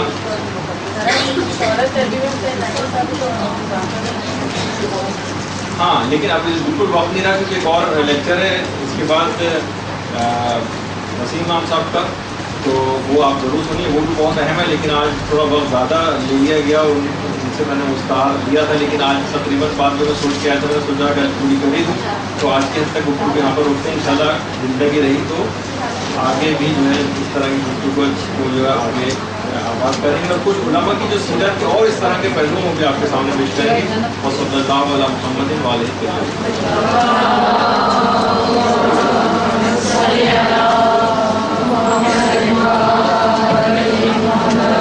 چلا کہ وہ ٹھٹھار کے پھر دوبارہ سو چکے. تو کہتے ہیں کہ لگتا ایسا ہے کہ ان کا کام وہی ہے، صبحکم اللہ و مساکم اللہ، بس یہ یعنی ان کا کام صبح بخیر شام بخیر اور شب بخیر جو کہنا غالباً یہی کام ہے. کام کرنا پڑے گا. دیکھیے یہ فقط آرام ہی کرتے رہنا یہ خاص طور پر دینی طالب علم کے لیے اور دینی طالبہ کے لیے یہ اس کا شیوا نہیں ہونا چاہیے. سونے کے لیے خبر بہت ٹائم پڑا ہے عالم برزخ کا، اس میں کام دیکھیے کرنا اور اسی سے آپ کو کامیابی ملے گی. شعر ہے کامیابی تو کام سے ہوگی نہ کہ حسن کلام سے ہوگی. یعنی فقط میٹھی میٹھی باتیں کرنا اور صرف جا کے رٹی رٹائی مجلس سے پڑھ دینا. اصل دیکھیے باطل کے پاس پورے 12 مہینوں میں سے فقط 2 دن ایک لحاظ سے دیکھا جائے تو باطل اپنا کام کو ذرا بند کرتا ہے ٹی وی کے ذریعے. صرف 9-10 محرم وہ بھی دیکھتے ہیں کہ اب تو چینل اس کی بھی پاسداری نہیں کر رہے ہیں، اسی تھوڑے دن میں غالباً اسی ڈگر کے اوپر چلے جائیں گے. 2 ایک سے 9 اور 2 ایک مجلسیں دیں گے، اس کے بعد وہی فسق و فجور کے اور موسیقی کے پروگرام ان کے اوپر بھی جاری ہو جائیں گے. ان کے پاس 365 میں سے سمجھے کہ 363 دن وہ لوگ کام کر رہے ہیں، اور آپ فقط اگر کام کسی طور پر ہو تو وہ بھی اپ ٹو دا مارک نہیں ہے، کام جیسا ہونا چاہیے، صرف فقط 2 مہینے 8 دن کا کام ہے آپ کو، اور اس کے بعد پھر سارے کے سارے اپنا بوریا بستر بند کر کے سو جاتے ہیں۔ اصل کام وہ ہے جو پورے سال چلنا چاہیے، جب بھی یہی وجہ ہے۔ آیت اللہ مجتہدی تہرانی جن کی ابھی میں نے بات بتائی، ان کا تو خیر کچھ عرصے پہلے انتقال ہو گیا ہے، لیکن آیت اللہ بہجت ایک جملہ بڑا اچھا فرماتے تھے، کہتے تھے کہ دیکھو قوال نہ بنو، فعال بنو۔ ایک ہوتا ہے قوال، یعنی منہ سے صرف زبانی باتیں کرنے والے، دین کی چپڑی چپڑی باتیں کرنے والے، اور صرف بس یہ کہ لوگوں تک ہمیں ہماری تھوڑی سی واہ واہ ہو جائے، کچھ ہم تقریریں وغیرہ کرتے ہیں، لوگ کہیں گے دیکھیے کتنی اچھی مجلس انہوں نے پڑھی۔ قوال نہ بنے، فعال بنے، کام کرنے والے بنے۔ ہم صرف اسی کام پر صرف اٹک کے رہ گئے ہیں کہ صرف زبانی کلامی صرف ہم بہت سی چیزیں کرتے ہیں، زندگیاں عمل سے جو ہے وہ عاری نظر آتی ہیں۔ بس اول وقت نماز کا دیکھیے اہتمام ہونا چاہیے، خشوع و خضوع نمازوں میں آپ کو قائم کرنے کی کوشش کرنی چاہیے۔ باقاعدہ آیت اللہ عبد الحادی شیرازی یہ مرجع گزرے ہیں، اور خاص طور پر ایک ان کی شخصیت کے حوالے سے آج کے دن کا ایک تحفہ آپ لیتے جائیے۔ یہ فرماتے، یہ ہمیشہ تکبیرۃ الاحرام کہنے سے پہلے ہمیشہ ایک جملہ کہا کرتے تھے، السلام علیکہ یا ابا عبداللہ، اس کے بعد کہتے تھے اللہ اکبر۔ اور یہ بات بیان فرماتے تھے، کہتے تھے یہ مختصر ترین زیارت نماز میں حضور قلب کے لیے انتہائی مؤثر ہے۔ یا آپ کبھی بھی، یعنی ابھی آپ کو تکبیرۃ الاحرام کہنی، اس سے پہلے کھڑے ہو کے صرف ایک دفعہ السلام علیکہ یا ابا عبداللہ، صرف یہ جملہ آپ کہہ دیں، یہ زیارت کا، اور واقعی حقیقت بھی ہے کہ یہ نماز ہم پڑھ بھی اسی وجہ سے رہے کہ امام حسین علیہ السلام نے جو قربانی پیش کی ہے، درود بھیجیے۔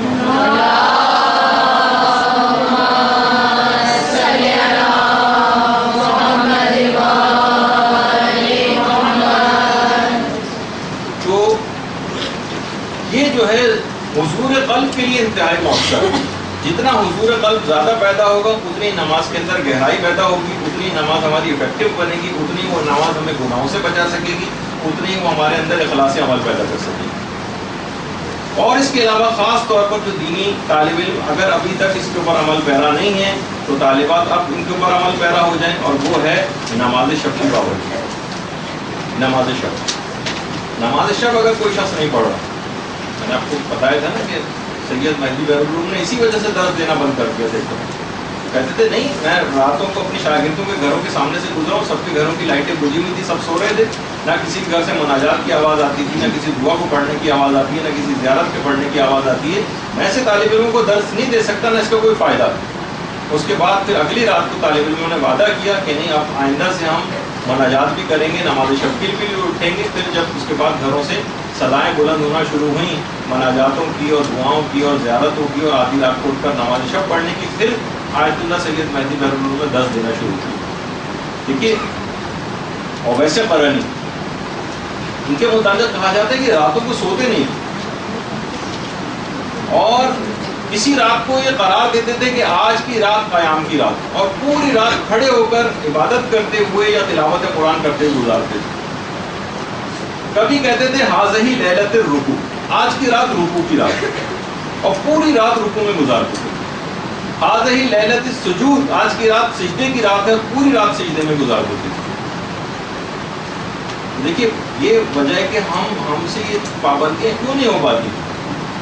وہ جو 5ویں امام نے جو حدیث نقل کی، جو بیان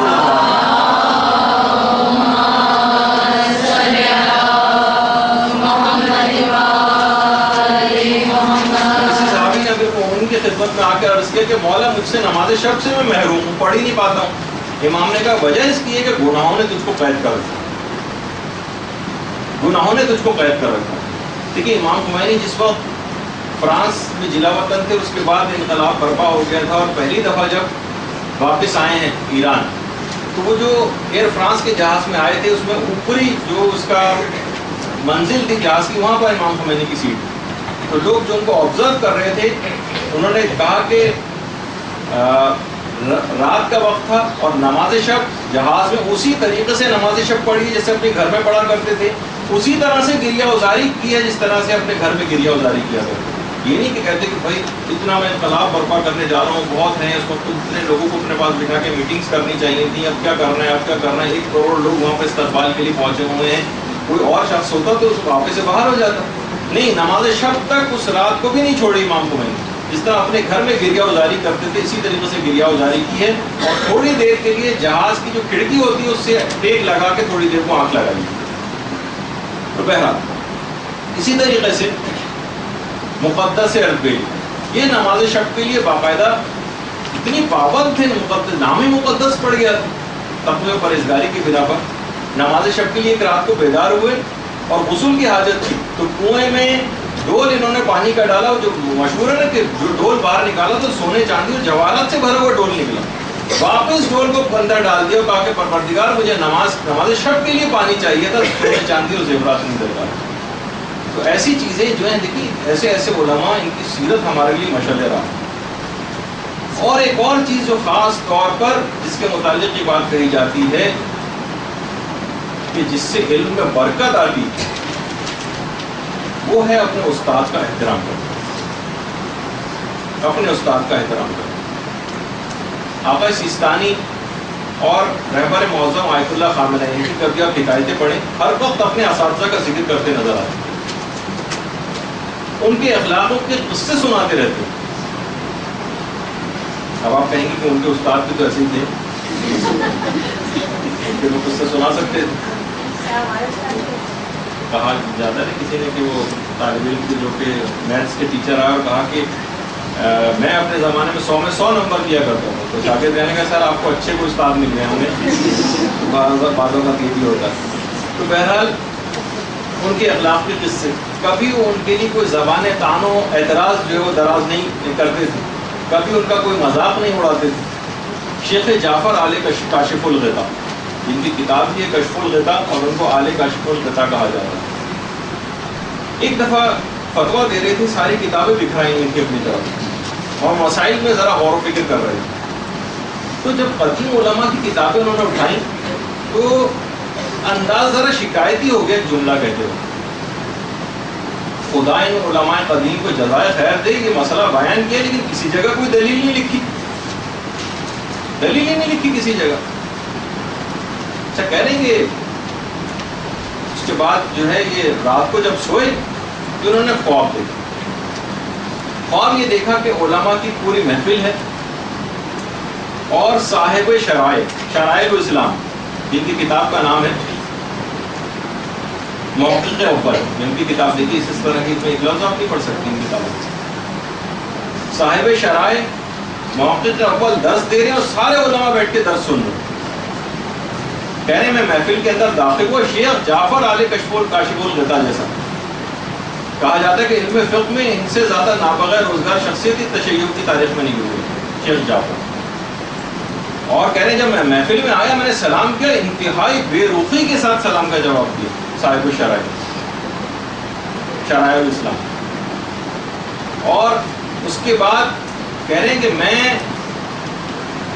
وہاں آ کر بیٹھا اور بالکل ایسا اجنبیوں کی طرح سے میرے ساتھ سلوک ہوا کہ مجھے ایسا محسوس ہوا کہ گویا میں علماء شیعہ میں سے نہیں ہوں. اور اس کے بعد اچانک سے درس کے دوران صاحب شرائع الاسلام جو ان کی طرف محقق اول ان کی طرف متوجہ ہوئے اور کہا کہ اے جعفر، علماء شیعہ جو قدیم شیعہ علماء گزرے انتہائی زحمتوں، انتہائی تکالیف اور انتہائی پریشانیوں کے ساتھ انہوں نے ایک ایک حدیث کو جمع کیا، ملکوں جا کر خون جگر اپنا جو ہے وہ دیا ہے حدیثوں کو جمع کرنے، ملکوں سفر کیا. اور آج تم ٹھنڈے کمرے میں سارے علماء کی جمع کردہ قدیم علماء کی حدیث سامنے رکھ کر کہہ رہے ہو کہ انہوں نے بغیر دلیل کے فتویٰ دے دیا اور اعتراض ان کے اوپر کر رہے ہو. تمہیں تو کہیں اٹھ کر جانا بھی نہیں پڑتا اور آج ایک کمرے میں بیٹھے بیٹھے حدیثوں کی کتابوں کو جمع کر کے فتویٰ دے دیتے. یہ سارے قدیم علماء کے کیے ہوئے کام ہیں. اور جس مسئلے کے لیے تم کہہ رہے تھے کہ علماء قدیم نے اس مسئلے میں کوئی دلیل نہیں لکھی، جو میرے ممبر کے نیچے بیٹھا ہوا شخص ہے اس نے اپنی فلاں کتاب میں فلاں صفحے کے اوپر اس کی دلیل لکھی. انہوں نے کہا کہ میں نے ان کے ممبر کے نیچے جو بیٹھے ہوئے ان کو دیکھا تو پتہ ہی چلا کہ یہ ملا محسن فیض کاشانی بیٹھے ہوئے. کہہ رہے اچانک سے میرے جسم کے اوپر لرزہ تاری ہوا اور اس کے بعد میری آنکھ کھل گئی اور اس کے بعد زاروں قطار رونے لگے. لوگ اتنے زیادہ روئے کہ لوگ جمع ہو گئے کمرے میں اور انہوں نے اپنا خواب لوگوں کو سنایا. کہ ہمیں بعض اوقات ہم علماء اور اپنے اساتید کے لیے جو اس طریقے سے اعتراض کرنے لگتے ہیں، کتنی مشکلوں سے، کتنی محنتوں سے، کتنی راتیں جاگ کر وہ اپنے ان دروس کو پریپیئر کرتے ہیں آپ کے سامنے آنے کے لیے، اور آپ کو مثلا کبھی آپ کہتے ہیں کہ مثلا ہمیں مزہ نہیں آ رہا ہے، فلاں کی گفتگو بہت خشک ہو رہی ہے. آپ کو علم حاصل کرنے کے حوالے سے دیکھیے کچھ چیزیں آئیں گی اس کے اندر، علم کے اندر ہر وقت کوئی جو ہے اس طرح کی لطیفے اور اس کے اندر مزے کے واقعات، یہ تو ضروری نہیں. کبھی موقع لگتا ہے تو وہ بیان بھی کر دیتے ہیں، لیکن بعض اوقات ایسا بھی ہوتا ہے کہ کوئی اس طرح کی چیز نہیں آ پاتی. تو بہرحال دیکھا آپ نے کہ شرائع الاسلام کے جو مؤلف تھے محقق اول، انہوں نے شیخ جعفر علی کشف الغطا کے ساتھ یعنی کس طرح سے بے رخوئی کا سب خواب کے اندر برتاؤ کیا ان کے جملے کہنے کی وجہ سے، کہ ذرا سا ایک اعتراض ہو گیا تو اور انداز شکایتی ہو گیا تو کتنا سخت جملہ انہوں نے کہا. تو بہرحال اب دیکھیے پیغمبر اسلام نے بھی جملہ ارشاد فرمایا. پیغمبر اسلام کے فرماتے ہیں خدا نے چار چیزوں کے اندر قرار دیا. برکت العلم فی تعظیم الاستاد، علم کی برکت کو استاد کی تعظیم میں قرار دیا. وبقاء الایمان فی تعظیم اللہ، اور ایمان کی بقا کو خدا کی تعظیم میں قرار دیا. اور وَلَذَّةِ الْعِيشِ فِي بَرِّ الْوَالِدَيْنِ، بہترین خوش و خرم زندگی کو والدین کے ساتھ نیکی کرنے میں قرار دیا. وَالنِّجَاةُ مِنَ النَّارِ فِي تَرْكِ إِيذَاءِ الْخَلْقِ، اور جہنم سے نجات کو لوگوں کو اذیت نہ دینے میں قرار دیا گیا. تو اس میں پہلی چیز پیغمبر نے یہ بتائی کہ علم کے اندر اگر برکت آپ کو حاصل کرنی ہے تو استاد کی تعظیم سے کبھی بھی جو ہے وہ اپنے دامن کو چھڑانا نہیں. بلکہ علماء تو یہاں تک فرماتے ہیں کہ چھوڑی کہ آپ توہین وہین کی بات بھی نہیں ہو رہی، حتیٰ کہ احترام میں کمی کرنے سے بھی علم میں بے برکتی آ جاتی ہے. یعنی اتنا ان کا احترام نہیں کیا کہ جتنا کرنا چاہیے. حتیٰ کہ علماء فرماتے ہیں کہ حوضے سے جو علماء جو فارغ ہو رہے ہوتے ہیں اپنے اپنے وطن کو جا رہے ہوتے ہیں، تو وہ شاگرد جو خدا حافظی کے لیے اپنے استاد کے پاس نہیں جاتے، جنہوں سے انہوں نے علم حاصل کیا اور ان سے خدا حافظی کے لیے بھی نہیں جاتے، وہ اپنی عام زندگی میں بالکل ناکام ہوتے ہیں. یعنی اساتذہ کی جو بے احترامی ہے، علماء خود فرماتے ہیں کہ ہم نے دیکھا کہ جن طالب علموں نے اپنے اساتذہ کی بے احترامی کی یا ان کے احترام میں کوئی کمی کی، فرماتے ہیں ہم نے دیکھا کہ کوئی بازاروں میں کمربند بیچ رہا ہے، کوئی رکشا چلا رہا ہے، اور اپنی آنکھوں سے میں نے خود ایک ایسے طالب علم کو دیکھا جو آج کل ٹیکسیاں چلا رہا ہے اور اپنے مالکان کی جھڑکیاں اور ڈانٹیں اور لاتیں کھاتا ہے. اور جبکہ وہ 7-8 سال تک حوض علم قوم کے اندر رہ کر آیا، پڑھ کر آیا، وہاں سے اس کے بعد اس نے اس کو نصیب چھوڑ دیا اس چیز کو. بلکہ ایک ایسی یہ جو بے برکتی ہے فقط یہ توہین کی وجہ سے نہیں، بلکہ بے احترامی کی وجہ سے بھی ہوتی ہے، بلکہ احترام میں کمی کی وجہ سے بھی ہوتی ہے. بلکہ علماء آگے چل کر ایک جملہ فرماتے ہیں کہ بلکہ یہ استاد سے سوء ظن رکھنے سے بھی یہ بے برکتی واقع ہو جاتی ہے، کہ فقط ہم سوء ظن بھی اگر ان سے رکھیں تو بہرحال. اور باقاعدہ یہ واقعی دیکھنا چاہیے کہ بہت ساری ہم نے اپنی آنکھوں سے بہت سی چیزیں دیکھی ہیں. بہت سی طالبات ایسی گزری، یہ پوری سزوکیاں تحفے تحائف کی بھر کے لے کے گئی، لیکن آج تک کوئی نام لیوا نہیں ہے اور نسیاں منسیاں ہو چکی، سب لوگ بھول گئے. تو بہرحال بعض اوقات ایک ایسی بے برکتی اس کے اندر آ جاتی ہے. دیکھیے بہت سارے گناہ اسی طرح سے ہوتے ہیں کہ وہ سامنے نہیں آتے، دلوں میں چھپے ہوتے ہیں. جو امیر المومنین فرماتے تھے نا کہ لو تکاشفتم ما تدافنتم، اگر لوگ ایک دوسرے کے گناہوں سے واقف ہو جاتے ہیں نا تو وہ ایک دوسرے کو دفن کرنا چھوڑ دیتے. تو بہرحال استاد جو ہوتا ہے وہ اپنے شاگردوں کی پہچان رکھتا ہے. علماء حوضہ فرماتے ہیں کہ طالب علموں کو ہم قیافے سے پہچان لیتے ہیں، ان کے اسٹائل سے، ان کے بات چیت، ان کے تمیز تہذیب سے پتہ چل جاتا ہے کہ کتنے اس میں پانی. امیر المومنین کا یہ تو جبھی تو جملہ ہے کہ صلاح الظواہر عنوان صحت الضمائر، یعنی ظاہر کی درستگی سے ہی اصل میں باطن کی جو صحت ہے اس کا پتہ چلتا، معلوم چل جاتا ہے کون کتنے پانی. شیخ عبد الکریم حائری فرماتے تھے کہ میں صرف چند منٹ کے اندر کسی بھی شخص کی پوری علمی قابلیت کا پتہ چلا سکتا. شیخ عبد الکریم حائری کے اندر ایک ایسی، خود کہتے تھے کہ مجھ میں اتنی صلاحیت ہے. جس طریقے سے باغبان کو پتہ ہوتا ہے نا کون سا میرا پودا جو ہے وہ پھول دے گا اور کون سا نہیں دے گا، اسی طریقے سے استاد بھی قیافے سے اندازہ کر لیتا حتیٰ کہ بہت سارے استاد تو یہ تک اپنے شاگردوں کو پہچان لیتے ہیں کہ آج اس شاگرد نے اپنی نماز شب قضا کی ہے یا اس نے اپنی نماز فجر قضا کی، تو بس قیافے سے پتہ چلا لیتے کہ یہ کیا کر کے آئے۔ ممکن ہے کہ کوئی بہت خوش شکل ہو لیکن وہ نورانی نہ ہو۔ علماء کہتے ہیں ہو سکتا ہے جیسے بلال آپ کے سامنے آ جائیں، بلال حبشی، حضرت فضہ آپ کے سامنے آ جائیں، جون آپ کے سامنے آ جائیں، ہو سکتا ہے جو شکل میں آپ کو اچھے محسوس نہ ہوں لیکن نورانیت سے وہ بھرپور ہوں۔ جب اسی وجہ سے کہا گیا جو معجزۃ البیضاء کے اندر جو حدیث بھی لکھی ہوئی ہے کہ انا سینہ بلال عند اللہ شین، بلال کی جو سین ہے وہ بھی خدا کے نزدیک شین تصور کی جاتی ہے۔ تو بہرحال نورانیت جو طالب علم کے اندر یہ بات یاد رکھ لیجیے جو آئے گی وہ تقوی کے ذریعے سے آئے گی اور نماز شب کے ذریعے سے آئے گی۔ تو بہرحال اور ایک اور چیز جس سے میں بار بار آپ کو تقریباً ہر اس کے اندر متنبہ بھی کرتا ہوں اور واقعی علماء سے جو ان کی سیرت کا مطالعہ کریں جو چیز حاصل ہوتی ہے کہ علماء یعنی باقاعدہ جو امیر المومنین فرماتے تھے نا کہ آفت العلماء حب الریاست، یعنی ریاست کی شہرت پسندی یہ علماء کی کافت، علماء تو اس سے بھاگتے تھے۔ آپ نے وہ سنا نا جب مرجعیت شیخ مرتضیٰ انصاری کے پاس آئی، میں نے خود شیخ مرتضیٰ انصاری مرجع اس سے پہلے جو مجتہد تھے ان کا انتقال ہو کر مرجعیت ان کے پاس آئی تو انہوں نے لوگوں سے کہا کہ میرے ہمدرس تھے سعید العلماء مازندرانی، یہ مجھ سے زیادہ بحث میں قوی، میں نہیں سمجھتا کہ میں مرجعیت کے زیادہ قابل ہوں جبکہ مجھ سے زیادہ قابل شخص موجود ہوں۔ دوسرے شہر میں رہتے تھے، علماء پورا وفد بنا کے جو ہے وہ سعید العلماء مازندرانی کے پاس پہنچے۔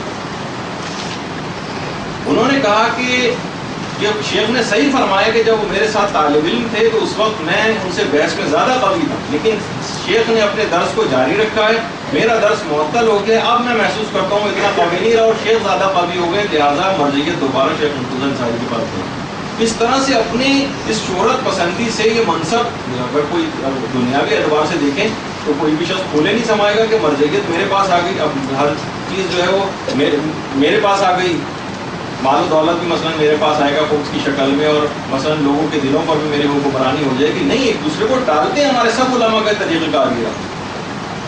آقا حسین نائینی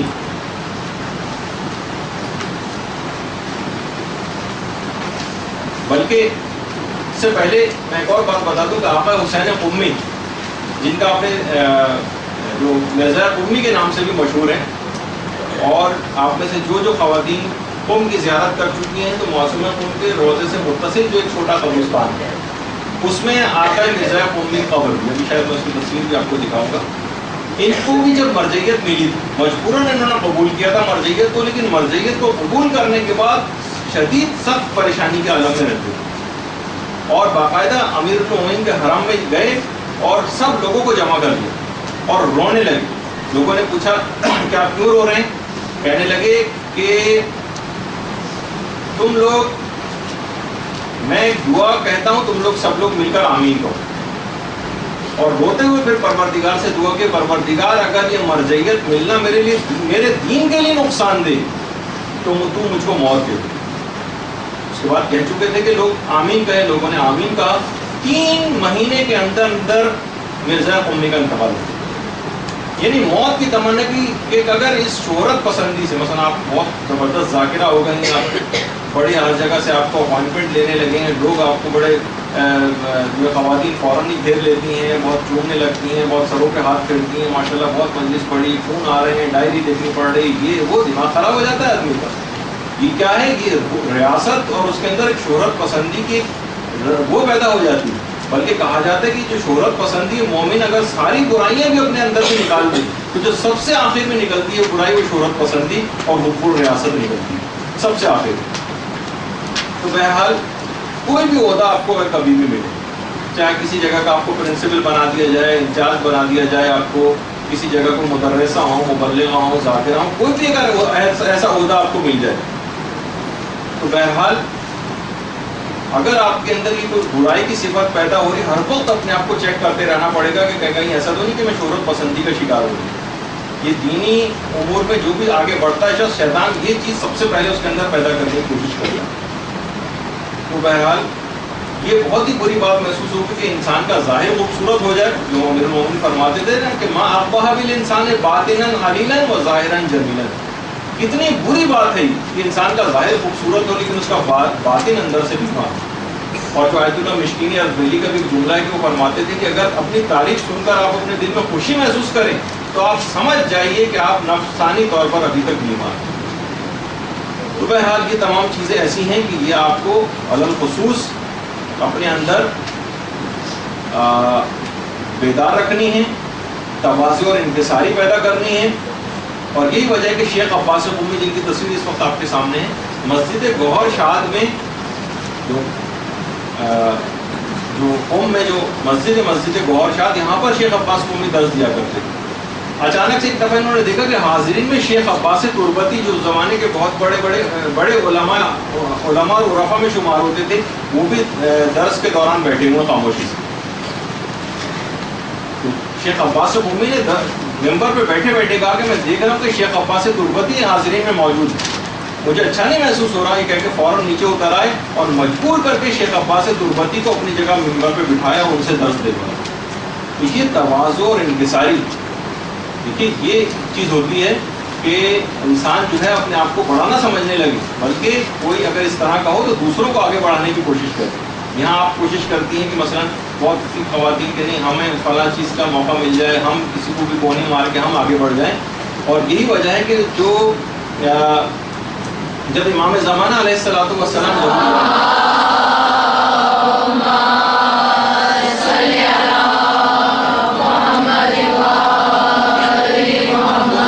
روایات میں جملہ ملتا ہے کہ حضرت عیسیٰ آسمان سے نازل ہوں، اور اس وقت حضرت عیسیٰ آسمان سے نازل ہوں گے، زمین پر آئیں گے کہ جس وقت نماز کا وقت ہوگا اور امام زمانہ علیہ الصلوۃ والسلام اس وقت جو ہے امامت کے لیے کھڑے ہوں گے اور اذان دی جا چکی ہوگی اور اقامت کہی جا رہی ہوگی.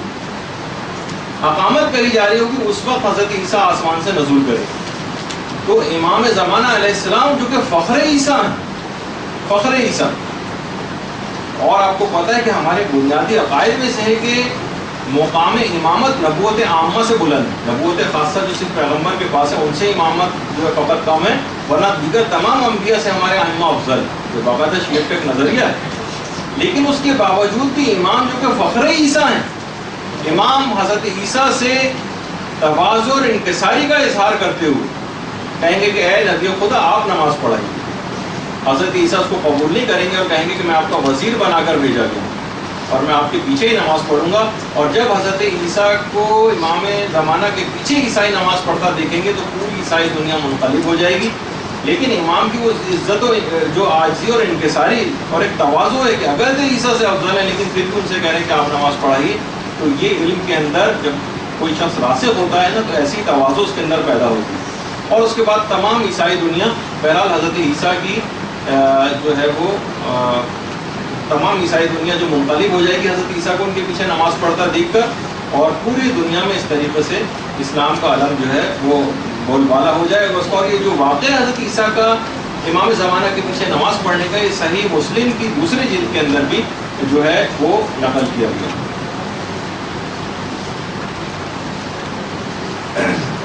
اچھا، اب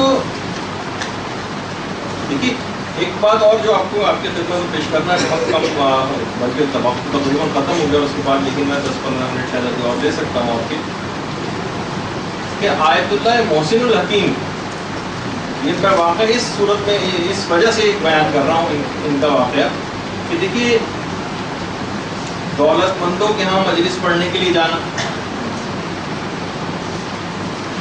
باہر مجلس پڑھنے جانے کے لیے تما اور لالچ رکھنا، بڑی فخر سے ذاکرہ بیان کرتی ہیں کہ فلاں ملک میں پڑھ کے آئی، میں فلاں ملک میں پڑھ کے آئی، اور اپنی مارکیٹ ویلیو کو اس لحاظ سے جو بڑھانے کی کوشش کرنا. تو دیکھیے اس میں نے یہ شہرت پسندی کا دخل آ جاتا ہے. ہر شخص اپنے اندر اپنے اخلاص کو خود چیک کرے. اس میں یہ نہیں کہ آپ مجھ پہ ناراض ہونے لگے، دیکھیں کہ ہو سکتا ہے بعض اوقات تو تب کہیں گے کہ اچھا یہ شاید مجھے پوائنٹ آؤٹ کیا جا رہا ہے. نہیں، میں عمومی بات کر رہا ہوں، یہ خود میرے اپنے لیے بھی ہے، آپ لوگوں کے لیے بھی، لیکن یہ آپ کو نہیں بتائی گئی تو یہ چیزیں آپ میں پیدا ہو جائیں گی. پہلی کلاس میں ہم بیان کر سکتے ہیں، اس کے بعد تو مختلف موضوعات کے تحت گفتگو شروع ہو جائے گی، تو پھر ہو سکتا ہے یہ باتیں نہ. لوگ بالکل بھی پرواہ نہیں کرتے تھے کسی کا عہدہ بڑا ہے, کسی کا منصب بڑا ہے, علماء اور مراجع. لیکن آپ لوگوں کا معاملہ بعض اوقات ذرا الگ ہو جاتا ہے. جیسے آیت اللہ محسن الحکیم طباطبائی کے پاس ایک دفعہ ایک بہت دولت مند شخص بہت زیادہ خمس لے کر آئے. انہوں نے بالکل اس کے پیسے کو نظر انداز کر دیا اور فوراً کہا تم نے داڑھی کیوں مونڈی ہوئی, تمہیں پتہ نہیں کہ داڑھی مونڈنا حرام ہے. امام خمینی کے مطالعے میں ملتا ہے کوئی شخص اسی طریقے سے آیا تھا اور بہت اس نے اس کا اظہار کیا تھا کہ دیکھیے میں اتنا پیسہ لایا ہوں, اس سے آپ جو ہے نا فلاں چیز پہ اس کو خرچ کر سکتے ہیں, بڑا اپنا احسان جتایا. انہوں نے عصا کی جو چھڑی رکھی ہوئی تھی وہ اس سے اس بیگ کو اور پیچھے کر دیا, کہا کہ اس کو اٹھا کر لے جاؤ, کہ تم اپنی ذمہ داری میرے کندھے کے اوپر ڈال دو, پھر احسان بھی جتا رہے ہو.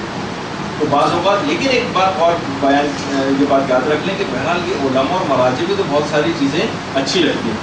بہت سی خواتین جب اسی قسم کی باتیں سن لیتی ہیں تو وہ مختلف گھروں میں جا کے حکمت اور مصلحت سے کام نہیں لیتی.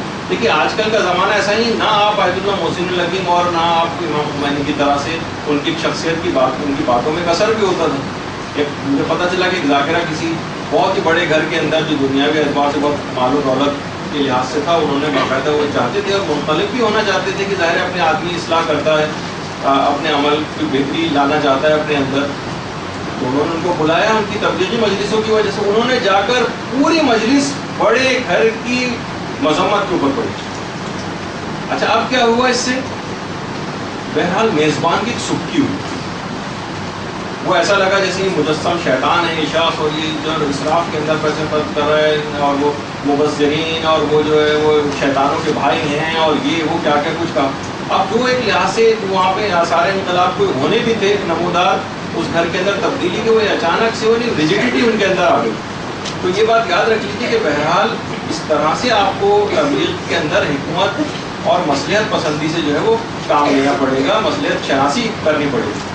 دیکھیے لوگ جو تقیہ کے خطرناک ترین ادوار میں بھی یعنی امر بالمعروف بھی کرتے تھے اور تقیہ بھی کرتے تھے. اس زمانے میں تھا کہ صرف وضو کی علامتوں سے یعنی وضو کرتے دیکھ کر ہی پتہ چل جاتا تھا ظاہر ہے, اور بھی پتہ چل سکتا ہے کسی کا کہ یہ شخص کیا طریقے سے وضو کر رہا ہے, یعنی کبھی چھپ کے ایک صاحب کر رہے تھے وضو, تقیہ کا زمانہ تھا, شیعہ طریقے سے وضو کر رہے تھے, کسی نے دیکھ لیا ان کو کسی غیر شیعہ نے, اور فوراً وہ نکل کے چھپ کے دیکھ رہا تھا, نکل کے باہر آ کر رہے تم تو شیعہ طریقے سے وضو کر رہے ہو. وہ اس وقت سر کا مسا کر رہے تھے, اس کے فوراً بعد انہوں نے سر کو دھونا شروع کر دیا. کہا یہ کیا کر رہے ہو, سر کا مسا بھی کر رہے ہو, دھو بھی رہے ہو. کہاں اس مسئلے میں پروردگار عالم اور امام ابو حنیفہ میں اختلاف, تو میں اختلاف کے جب ہو جائے تو میں احتیاطی مسئلے پہ عمل کر رہا ہوں, دھو بھی رہا ہوں اور سر کا مسا بھی کر رہا ہوں. قرآن میں پروردگار نے کہا سر کا مسا کرو, امام ابو حنیفہ کہتے ہیں دھو, تو احتیاط کا تقاضا ہے. امر بالمعروف اور نہی عن المنکر بھی ہو گیا اور تقیہ بھی ہو گیا, یعنی مصلحت شناسی اس طرح سے بعض اوقات جو ہے وہ ہونی چاہیے. تو اب دیکھیے آپ بھی فقط یہ نہ کریں, فقط برساتی ذاکرہ بننے پہ اکتفا نہ کریں. دیکھیے بڑا عجیب و غریب ہوتا ہے. دیکھیے بہت ساری نیتیں ہو سکتی ہیں کسی کی, نہ تبلیغ اس میں ہو رہی ہے, نہ کوئی ارشاد ہو رہا ہے, نہ علوم آل محمد کا کوئی فروغ ہو رہا ہے, نہ کوئی تصنیف ہو رہی ہے, نہ تعریف ہو رہی ہے, نہ کوئی تدریس ہو رہی ہے, نہ کوئی موعظہ ہو رہا ہے, نہ کوئی نصیحت ہو رہی ہے, اور فقط بس کیا ہے کہ مجالس پڑھنے کے لیے جاتی ہیں اور صرف وقت کو ضائع کر کے وہاں سے واپس آ جاتی ہیں. بعض علماء تو جو بڑے علماء ہیں مختلف پیش اماموں تک پہ اعتراض کرتے ہیں. کسی جو کہہ رہے ہیں کہ فقط نماز پڑھانے پر اکتفا کرتے ہیں, جیسے آپ فقط ذاکرین کے اوپر اکتفا کر لیتے, دو چار ادھر ادھر کے واقعات سنائے اس کے اندر, اور بس وہی جو رٹی رٹائی ہر جگہ پڑھ دی. وہ کہہ رہے ہیں فقط چند ایک شرعی مسئلے بھی گھوم کر حاضرین کو نہیں بتاتے, کوئی ایک حدیث گھوم کر معمومین کی طرف متوجہ ہو کر نہیں بتاتے. آیت اللہ مجتہدیہ تہرانی وہ کہہ رہے ہیں کہ میں نے ایک صاحب سے پوچھا, ایک صاحب سے کہ آپ کیا کرتے ہیں, کہنے لگے میں امام جماعت ہوں. کہنے لگے امام جماعت کون سا عہدہ ہے, آپ کو نماز خود ہی پڑھنی ہے, جا کے لوگوں نے آپ کے پیچھے نماز پڑھ لی, یہ کوئی عہدہ تھوڑی ہے کوئی. ہاں آپ یہ کہیں گے میں مدرس ہوں, میں مبلغ ہوں, یہ عہدہ ہے, میں مصنف ہوں, میں مؤلف ہوں, میں فلاں چیز ہوں, اس میں تو کہا جائے گا کہ جو ہے آپ کے پاس کوئی عہدہ ہے, لیکن میں پیش امام ہوں, یہ کوئی عہدہ نہیں. یہ تو آپ کو خود ہی اپنی نماز پڑھنی تھی اور لوگوں نے آپ کے پیچھے کھڑے ہو کے نماز پڑھ لی. کہنے لگے کہ آپ کبھی ایسا کریں گے کہ جو پیچھے جو کھڑے ہوئے حاضرین ان سے پوچھیں آپ جا کے آپ کیا کرتے ہیں, وہ کہیں میں معموم ہوں, میں پیچھے نماز پڑھنے والا ہوں. تو عہدہ تھوڑی پیچھے نماز پڑھنے والا, جب تک کہ آپ اس کے اندر کوئی تبلیغی کام نہیں کریں. تو بہرحال یہ بات دیکھیے, یہ میں بہت ہی اہم چیز ہے. اور ایک اور چیز خاص طور پر جو کہ ابھی تک تو بہرحال یہ چیزیں خواتین ذاکرات کے حوالے سے میں چیز ذکر کر رہا ہوں کہ ابھی تک تو یہ ہے کہ لوگ ان کو تحفے دے دیتے ہیں, کوئی کپڑا دے دیتے ہیں, کوئی سوٹ پیس دے دیتے ہیں, کوئی اور چیز دے دیتے ہیں, کچھ کتابوں کا سیٹ ان کو تحفے میں دے دیتے ہیں. لیکن اب خواتین بھی اس میدان میں آ گئے اور باقاعدہ پیسوں کی ڈیمانڈ کرنے لگی. اب آپ اس میں نہ جائیے گا کہ پیسے کی ڈیمانڈ کرنا حرام ہے یا نہیں, اور حرام تو نہیں ہے پیسے لینا اور یا پہلے سے تقاضا کرنا اس کا. لیکن بہرحال یہ بات یاد رکھ لیجیے کہ بہرحال یہ اخلاص کے بڑا منافی ہے اس طریقے سے کہ باقاعدہ مثلا امام زمانہ کا بھی تشریف لائیں اور انشاءاللہ جلد سے جلد تشریف لائیں, اور وہ کسی جگہ جو مجلس پڑھنے کے لیے کسی کو آپ کو مقرر کریں, آپ کہیں میں اتنے پیسے لوں گی تو میں مجلس پڑھوں گی ورنہ مجلس نہیں پڑھوں گی. باقاعدہ ایک عالم تھے, ان کے پاس دیکھیے بڑے اس طرح کے واقعات ہیں کہ خالی آپ فقط اس تک نہ رہ جائیے کہ بس بتائیے اس میں حرام تو نہیں ہے نا وہ جو میں تقاضا کر سکتی ہوں. باقاعدہ مانگنے لگی ہیں خواتین ہزاروں روپے ایک مجلس کی اس طرح سے ڈیمانڈ کرنے لگی ورنہ نہیں پڑھانے جاتی. ایک عالم تھے, ان کے پاس کچھ لوگ آئے اور کہا کہ ہم دعائے کمل کی شرح سے جو ہے پڑھنا چاہتے ہیں. تو انہوں نے ٹالنے کے لیے مصروفیات کی, بہرحال جو بھی ان کی نیت ہوگی, انہوں نے کہا کہ میں اس کے $2000 دوں, پوری شرح دعائے کمل اتنے ہفتے لگیں گے اس کے اندر اور آپ لوگوں کو پڑھاؤ. لوگوں نے کہا بھائی اتنے پیسے تو ہمارے پاس نہیں, $2000 کہاں سے لے کے لوگ چلے گئے. کہ رات کو لیٹے خواب میں انہوں نے دیکھا کہ میدان قیامت ہے اور امیر المومنین علیہ الصلوۃ والسلام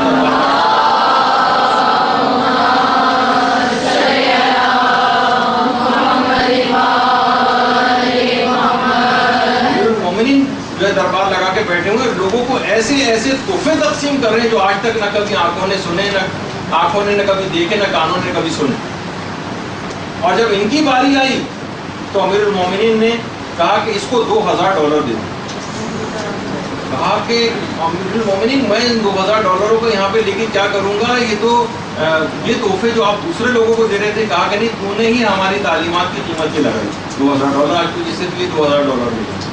دیکھیے بعض اوقات اس طرح کی چیزیں ہیں, ہمیں اپنی زبانوں سے بھی نہیں نکالنی چاہیے. اچھی بات ہمیشہ زبان سے نکالنی چاہیے. ایک دفعہ وہ ملتا ہے نا حکایات اور واقعات کے اندر بھی, حضرت یوسف علیہ السلام جب قید خانے میں تھے اور 14 سال یوسف قید خانے میں رہے, ایک دفعہ پروردگار سے بڑا شکایتی سا انداز ہو تو پروردگار اتنی طویل قید, اتنی لمبی قید روزانہ نکال کے تازیانے مارے جاتے تھے یوسف. 14 سال تک ایسا ہوا. کہا کہ پروردگار اتنی لمبی قید, یہ قید خانہ. کہا کہ تم نے تو کہا تھا جو قرآن کی آیت بھی کہ یہ عورتیں جس طرح مجھے بلا رہی اس سے زیادہ مجھے قید خانہ پسند ہے.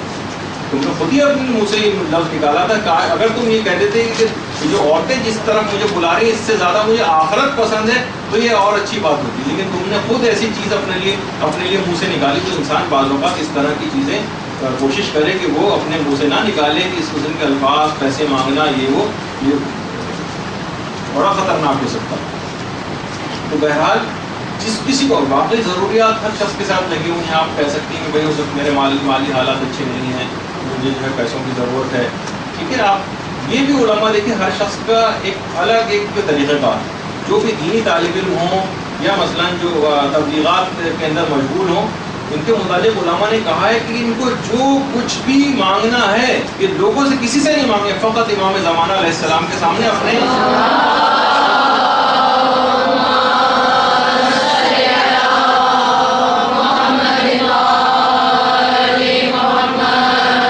تو دیکھیں امام زمانے کے سامنے اپنی حاجت کو, امام کیسے ان کی حاجت کو پورا کرتے ہیں, وہ اس کے بعد آپ اس کا مشاہدہ کریں. بنسبت اس کے کہ لوگوں سے اس طرح سے پیسے مانگیں مجالس پڑھنے کے لیے اور درس دینے کے لیے اور اس پیسوں کو اور بارگیننگ کرنا, یہ علوم آل محمد کے فروغ میں انتہائی بری بات سمجھی جاتی ہے.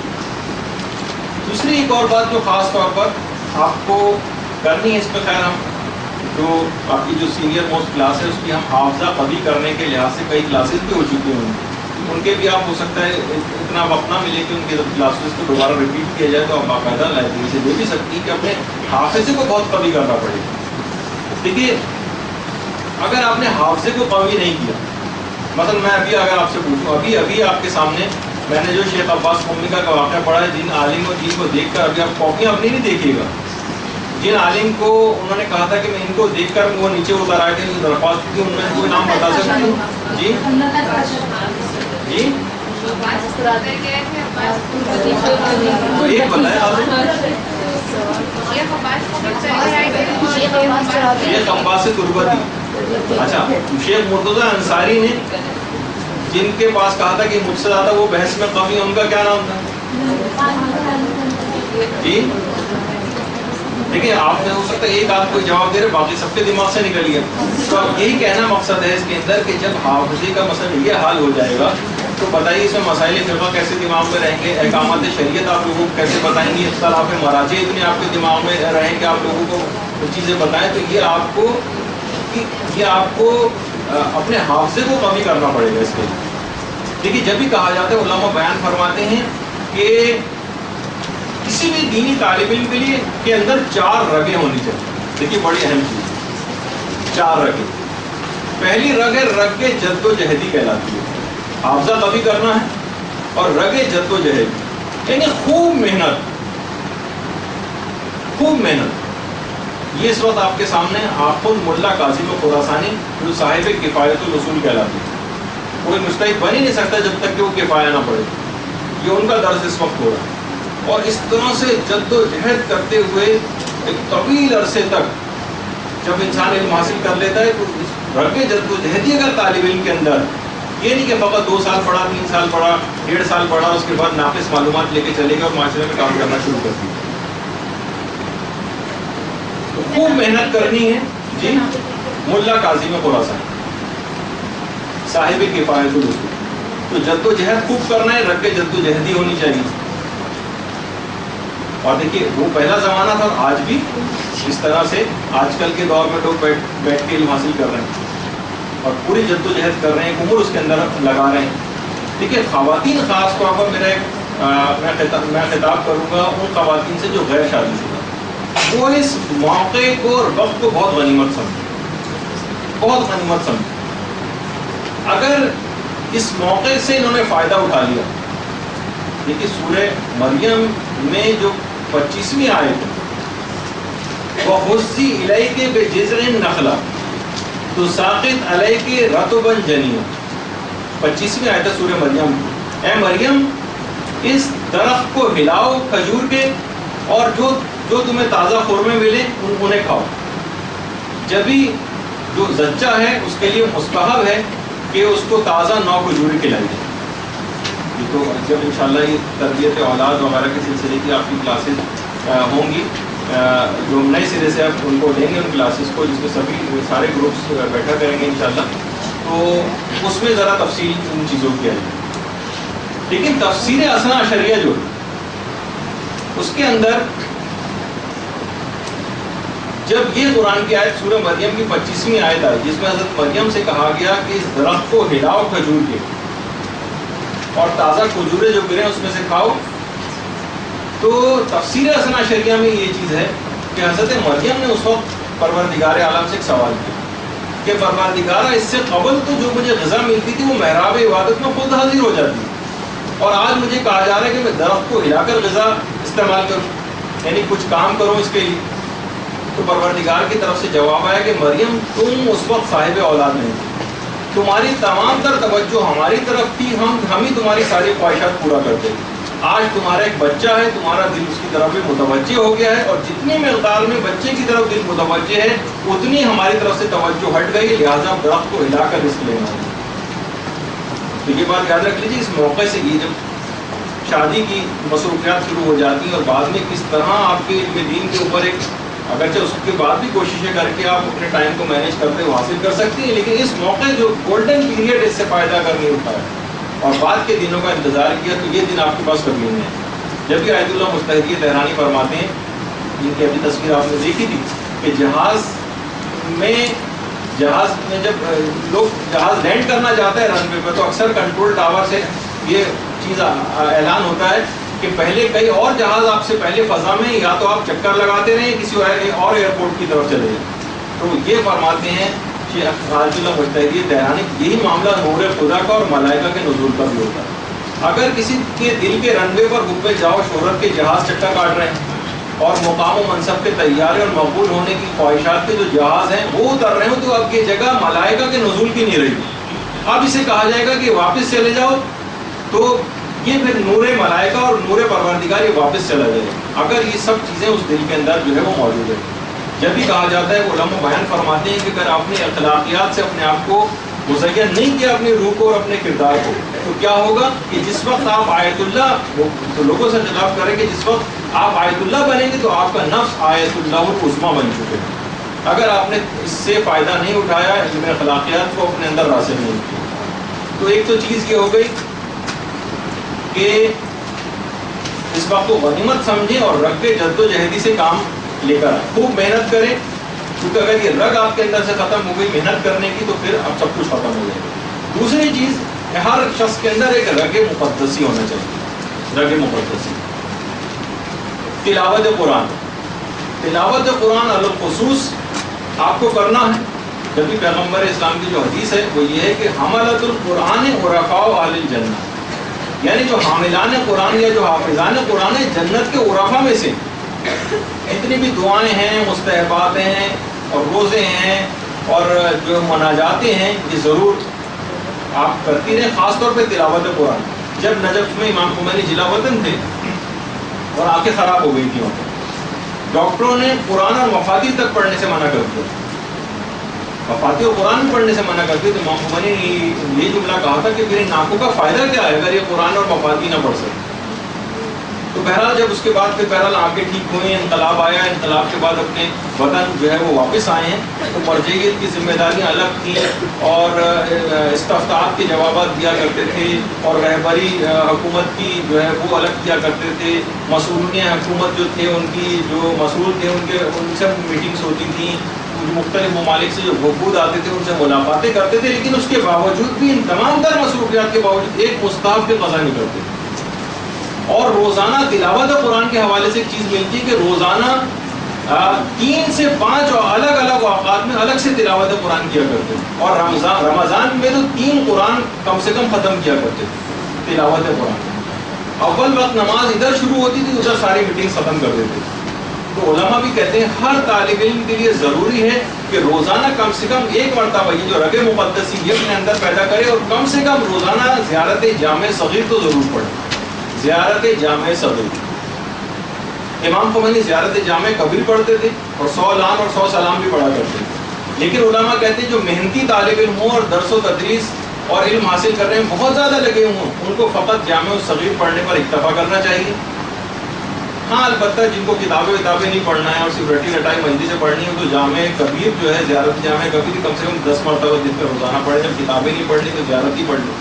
تو بہرحال میں اس لحاظ سے کہوں کہ آپ کثرت مطالعہ اور یہ تلاوت قرآن. اچھا دیکھیے بہت سارے طالب علم ایسے ہیں کہ جو رگ جد و جہدی تو رکھتے ہیں لیکن رگ مقدسی نہیں رکھتے. ایسے افراد جو ہیں ہو سکتا ہے قابل حافظہ بھی نہیں ہوتے, یا یہ مثلا اگر محنتی ہوں لیکن رگ مقدسی نہ رکھتے, یہ بھی علم میں آگے نہیں بڑھ سکتے. ان کی علم میں کبھی نورانیت پیدا نہیں ہو سکتی. ان کی نصیحتوں میں کوئی اثر ہوتا ہے نہیں. یہ ظاہر ہے نہ تلاوت قرآن کرتے ہیں, نہ مثلا یہ نماز شب پڑھتے ہیں, نہ یہ مناجات کرتے ہیں, نہ کوئی زیارت پڑھتے ہیں, لیکن ہاں ویسے پڑھائی کے اندر تیز ہوتے ہیں. تو علماء فرماتے ہیں ان کی نصیحتوں میں بھی کوئی اثر نہیں ہوتا, نورانیت نہیں ہوتی. ان کی تقاریر اور مجالس پہ بالکل ان کا کوئی اثر مرتب نہیں ہوتا, اور یہ ٹی وی پر آنے والے ان چرب زبان سیاستدانوں کی طرح سے ہو جاتے ہیں کہ جو اپنے زبان دانی سے لوگوں کو خاموش تو کر دیتے ہیں لیکن ان کی باتیں دلوں میں اثر نہیں کرتی. لوگوں اس طرح کے ہو جاتے ہیں. اچھا ایک تو بہرحال تلاوت قرآن اس کی بڑی اہمیت ہے. تمام دعائیں اور زیارت, اور علماء دیکھیں کبھی بھی اس چیز سے دور نہیں رہے. جو آج اتنے بڑے طاقتی طاقتوں کو شکست دی ہے یہ آپ کے سامنے رگ مقدسی بھی رکھتے ہیں اپنے علم کے ساتھ ساتھ. حسن نصر اللہ یہ جوانی کی تصویر ہے, لیکن اس وقت بھی اسی طریقے سے عبادات کے اندر, اور آپ نے دیکھا کہ پوری کی پوری جنگ کس طرح سے اسرائیل کو شکست فاش دی, اور کتنا اپنی اس ظاہری طاقت کے اوپر بھروسہ نہیں کیا. وہ تو کچھ بھی نہیں تھی اس کے مقابلے میں اسلحے والی, لیکن اپنی ایمانی طاقت سے اور دعائے جوشن صغیر کا جن کا پیغام آپ نے سنا تھا کہ وہ لوگ پڑھے, اس سے کس طرح سے اسرائیل کو بہرحال شکست ہوئی. ایک عالم خود یہ بیان کرتے ہیں. اسی طریقے سے دیکھیے رہبر معظم ہر وقت آپ ان افراد کی جو جتنے بھی تصاویر دیکھیں گے ہاتھ خدا کی طرف اٹھے ہوئے دیکھیں گے، رگ مقدسی رکھتے ہیں اپنے اندر، یہ کبھی بھی ان چیزوں سے تمام تر مصروفیات کے باوجود بھی ان چیزوں سے کبھی غافل نہیں ہوتے کہ بھائی میں تو بہت مصروف ہوں، ظاہر ہے اتنی ذمہ داریاں حکومت کی میرے اوپر ہیں تو میں کسی اور طرف اپنی مصروفیت کو لے کر جاؤں۔ ایک عالم فرماتے ہیں کہ ایک دفعہ ہم لوگوں نے ایک عالم سے مرزا قومی کی جو کتاب ہے باقاعدہ قوانین الاصول، یہ مرزا قومی ابھی جو آپ نے سنا تھا سے تھوڑی دیر پہلے جنہوں نے دعا کی تھی ان کی قبر ہے جو سامنے، تو کہا کہ ہم ان کی کتاب قوانین جو ان کی کتاب یہ قبر کے اوپر ان کی کتاب کا نام بھی لکھا ہوا مرزا قومی، ایک عالم کے پاس گئے اور کہا کہ ہم آپ سے قوانین الاصول جو ہے مرزا قومی کی کتاب کا درس لینا چاہتے ہیں۔ انہوں نے کہا کہ میں جو ہوں نماز مغرب کے اول وقت میں پڑھا سکتا ہوں، بس جس وقت نماز مغرب کا اول وقت ہوتا ہے اس کے علاوہ ٹائم نہیں میرے پاس۔ علماء بیان فرماتے ہیں کہ یہ وہ عالم دین تھے کہ جو کہ رگ مقدس ہی نہیں رکھتے۔ تمام طالب علموں نے کہا اس وقت تو ہم آقا تقی انصاری کی نماز جماعت میں شریک ہوتے ہیں، ہم آپ کے درس میں کیسے ہیں کہ اور وقت دے دیجیے، کہا نہیں میں وقت دوں گا تو پھر صرف نماز مغرب کا اول وقت نماز کو تم گھر پہ جا کر پڑھو اور مجھ سے درس لینا ہے تو ان ٹائمنگس میں ہو۔ وہ کہہ رہے ہیں کہ ہم نے کچھ عرصے بعد دیکھا کہ ان کے درس شروع ہوا لیکن طالب علم آہستہ آہستہ کم ہوتے چلے گئے، اور اس کے بعد ایک وقت ایسا آیا کہ طالب علم آنا بالکل بند ہو گیا، درس ہی معطل ہو کے رہ گیا۔ کچھ عرصے بعد ہم نے دیکھا کہ انہوں نے اپنا لباس روحانیت امامہ اور ابا قبا بھی اتار دیا، پینٹ شرٹ پہننے لگے۔ اس کے بعد انہوں نے حوزہ علمیہ کو بھی چھوڑ دیا اور ایک کالج جوائن کر لیا، اور کچھ عرصے بعد ہم نے دیکھا کہ انہوں نے اپنی داڑھی بھی مونڈ لی اور عام افراد کی طرف سے پھر لی۔ اتنے بڑے عالم تھے کہ قوانین الاصول جو مشکل ترین کتاب ہے اس کو پڑھاتے تھے۔ رگ جدوجہدی تھی، رگ مقدسی نہیں تھی، ان چیزوں سے اپنے آپ کو انہوں نے طاقت نہیں پہنچائی اپنے ایمان کو، اور نتیجہ کیا ہوا کہ بالکل ایسی بے برکتی ان کے اندر چیز پیدا ہو گئی کہ پوری کی پوری ہر چیز ہی گویا ختم ہو گئی۔ تو بہرحال بہت سے دیکھیے طالب علم اچھا نہیں پڑھتے، بہت سے اچھا میں اس کو الٹی بات بتاؤں، طالب علم بہت سے اچھے نہیں پڑھتے، اچھا نہیں پڑھتے لیکن رگ مقدسی ان کے اندر ہوتی ہے، یعنی نمازیں بھی پڑھ رہے ہیں اور نماز جماعت بھی پڑھ رہے ہیں اور زیارتیں بھی پڑھ رہے ہیں، لیکن کیا ہوتا ہے کہ نہ ان کو تحقیق کا کوئی شوق ہوتا ہے، نہ کوئی مباحثے کا شوق ہوتا ہے، نہ کوئی مطالعے کا شوق ہوتا ہے، البتہ عبادتوں کے اندر لگے رہتے ہیں۔ تو ایسے افراد کیا بن جاتے ہیں؟ عالم تو نہیں بن پاتے، عابد بن جاتے ہیں۔ ٹھیک ہے عابد کا جو ثواب ہے وہ ان کو ملے گا کہ بہرحال، لیکن بہرحال وہ عالم اور عابد کا جو فرق ہے وہ بہرحال وہ ان کے اندر چیز نہیں آ پاتی۔ اور تیسری چیز، اچھا یہ بلکہ ایک اور بتا دوں کہ جن میں رگ مقدسی ہوتی ہے لیکن رگ جدوجہدی نہیں ہوتی، یہ مدرسے سے اگر فارغ بھی ہو جائیں تو اپنے کم علمی کی وجہ سے، اپنی کم علمی کی وجہ سے اور اپنی بے عملی کی روش کی وجہ سے یہ لوگ مدرسے کو بھی بدنام کرتے ہیں۔ تیسری رگ، بس یہ 4 رگیں تو ٹائم تو اتنا زیادہ نکلا جا رہا ہے، بہرحال اب 1 گھنٹہ رہ گیا، دوسرے جو آئیں گے ان سے میں پہلے سے بات کر کے آ گیا تھا کہ بات اتنی طویل ہو جائے گی۔ اس کے بعد ہے رگ توسلی ہونی چاہیے، اس کے رگ توسل، امام سے توسل کرنا، آئمہ سے توسل کرنا، معصومین سے توسل کرنا، امام زمانہ علیہ الصلوۃ والسلام کی ذات گرامی سے توسل کرنا۔ تو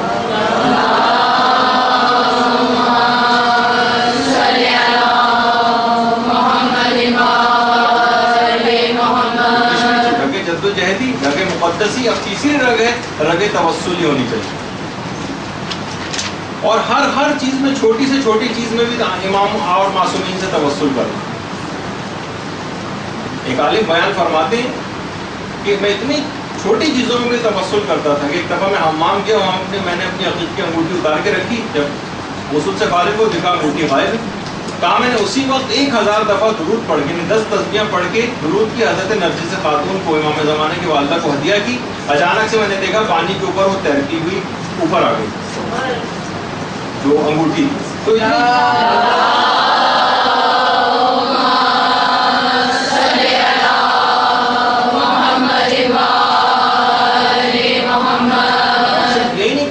ہی سے صرف توسل، بلکہ بزرگ علماء کے قبور پہ جانا بھی علماء کے طریقہ کار ہے۔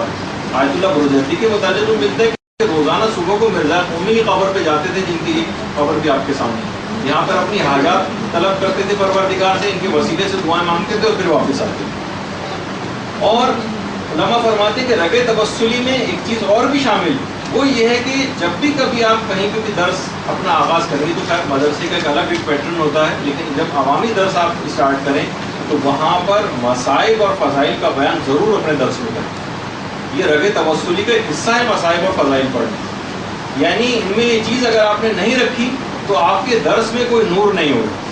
جب بھی کہا جاتا ہے کہ فضائل اور مصائب اہل بیت نمک ممبر، یہ ممبر کا نمک ہے، اس سے ممبر پہ جو چاشنی اور مزہ لوگوں کو آتا ہے وہ فضائل اور مصائب کے ذریعے آتا ہے۔ باقاعدہ عبد الحادی شیرازی جن کا وہ بھی میں نے سنایا تھا کہ وہ زیارت پڑھا کرتے تھے نماز سے پہلے خوشبو وضو کے لیے، وہ ہر ہفتے گھر میں اپنی تمام عورتوں اور بچوں کو جمع کرتے تھے اور مقاتل کی کتابیں کھول کر اس میں سے مسائل پڑھ پڑھ کے سناتے تھے۔ اور ایک دفعہ شیخ جعفر علی کشف الغطا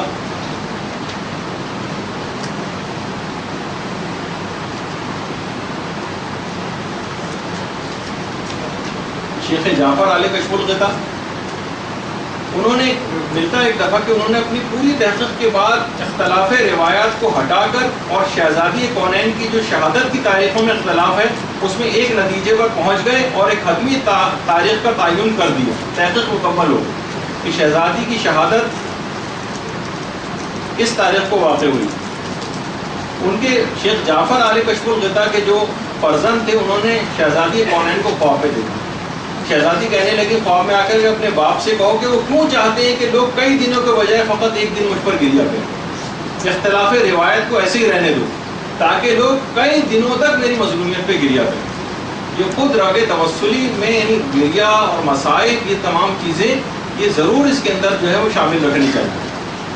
اور یہی وجہ ہے کہ آقائے نائنی تمام طالب علموں کے ساتھ مل کر خوب ماتم کیا کرتے اور یہی طریقہ کار آیت اللہ شیخ عبد الکریم حائری کا بھی، اور یہی ہمیں اپنے دیگر علماء اور مراجع کا بھی نظر آتا ہے کہ اپنی اس رگ توسلی کو، یہ گریہ ازاری کو ہمیشہ شیخ جواد تبریزی، آیت اللہ وحید خراسانی اکثر لپٹ کے دوسرے سے مصائب کے اوپر رویا بھی کرتے تھے۔ بلکہ اکثر علماء تو یہ کہتے تھے کہ یہ جو درس اکثر علماء مخصوص شہادت کے ایام میں درس کو معطل کر دیتے تھے اور کہتے تھے کہ اصل میں جو یہ مجلس و ماتم ہے یہ درس اصلی ہیں اور یہ ضربہ ضربہ کی جو گردانی ہے یہ درس فرعی ہیں، یعنی کہتے تھے آج ہم نے کلاس کو تبدیل کر دیا۔ اور آیت اللہ مرشی نجفی نجفی فرماتے تھے کہ صرف ہمارے حجرے میں صرف 2 افراد کی گنجائش ہوتی تھی، میں اور امام خمینی دونوں مل کر شہادت کے ایام میں خوب زوردار ماتم کیا کرتے تھے اپنے حجرے میں۔ تو بہرحال دیکھیے بہت سے علماء تو اس طرح سے بھی توسل کرتے ہیں، اور ایک طریقہ کار یہ بھی مرزا قومی جن کے بھی آپ نے خبر بھی دیکھی تھی، ان کے متعلق ملتا ہے کہ زیارت جامع کبیر پڑھ کر حضرت اسرائیل کو ہدیہ کرتے تھے کہ جب وقت مرگ میرا آئے اور روح نکالے جانے کا موقع ہو تو اس وقت حضرت اسرائیل مجھ پر آسانی کے ساتھ میری روح کو نکالے۔ یہ بھی آپ طریقہ کار رکھیں کہ جو ثواب ہے یہ حضرت اسرائیل کو بھی ہدیہ کیا کریں اس نیت سے، تاکہ جب وقت انتقال قریب آئے تو ہمیں اس کا فائدہ پہنچے۔ اور چوتھی رگ جو ہونی چاہیے رگ جدوجہدی، رگ مقدسی، رگ توسلی، اور چوتھی رگ اس کا نام ہے رگ عوامی۔ عام لوگ جس طرح سے زیارتوں پر جاتے ہیں، مجالس برپا کرتے ہیں، ماتم داری کرتے ہیں، عزاداری کرتے ہیں، دینی رسومات کے اندر سرگرم عمل نظر آتے ہیں، صاحبان ایمان کو بھی ان سے پیچھے نہیں ہونا چاہیے، علماء کو بھی ان سے پیچھے نہیں ہونا چاہیے۔ یہ نہ سوچیں کہ بھائی یہ تو بڑے عوامی قسم کے کام ہیں، ہم تو بڑے علماء ہیں، یہ عوام کو کرنے تو ہمارا کام تو تحقیق اور علم کی جستجو ہے۔ جیسے کہ ہم عموماً جو خواتین ہیں، ایک دفعہ ہوا تھا یہاں پر وہ حضرت علی اصغر کے حوالے سے ایک وہ نکالا جاتا ہے، ایران کے اندر بھی جلوس نکالا جاتا ہے جس میں ہرے رنگ کے کپڑے بچوں کو پہنائے جاتے ہیں، تو انہوں نے باقاعدہ ایران سے وہ کپڑے بھی آئے تھے کہ وہ اس جلوس میں بچوں کو کپڑے پہنا کے لائیں۔ تو کسی خاتون ذاکرہ نے جملہ کہا تھا جو آج تک یعنی میں اس کی کڑواہٹ اپنے اندر محسوس کرتا ہوں، ہم نظریاتی ذاکرہ، ہم سے کیا کام لیا جا رہا ہے بچوں کے ہرے رنگ کے کپڑے وغیرہ پہنا۔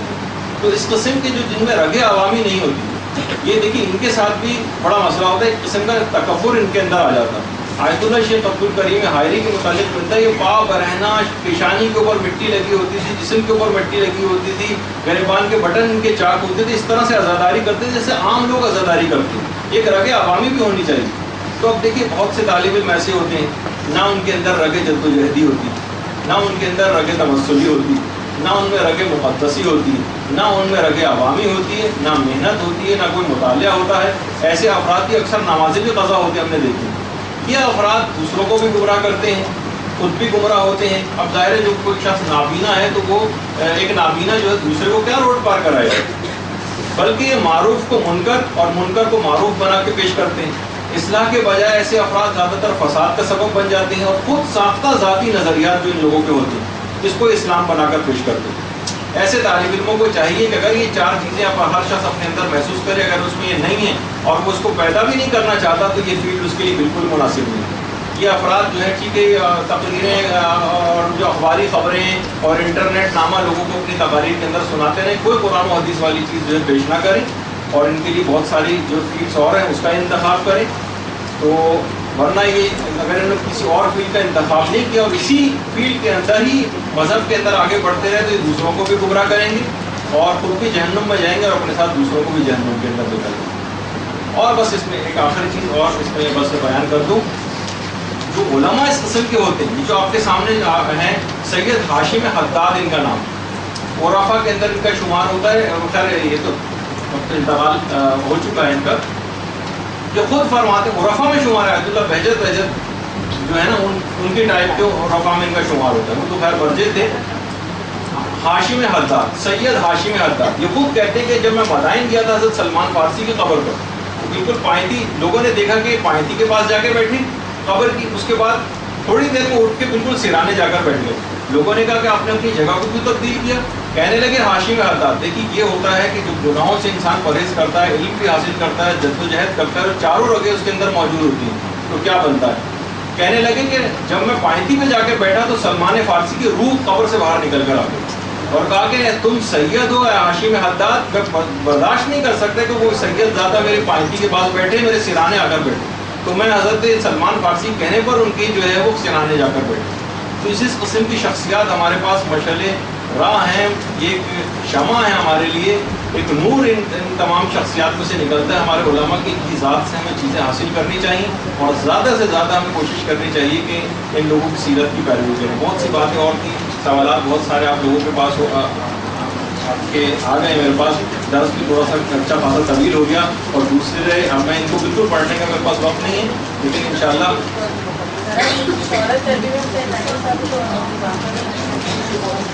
ہاں لیکن اب بالکل وقت نہیں رہا کیونکہ ایک اور لیکچر ہے اس کے بعد وسیم امام صاحب کا، تو وہ آپ ضرور سنیے، وہ بھی بہت اہم ہے. لیکن آج تھوڑا بہت زیادہ لے لیا گیا اور جن سے میں نے مستعار لیا تھا، لیکن آج تقریباً بات جو میں سوچ کے آیا تھا میں نے سوچا کہ پوری کری دوں.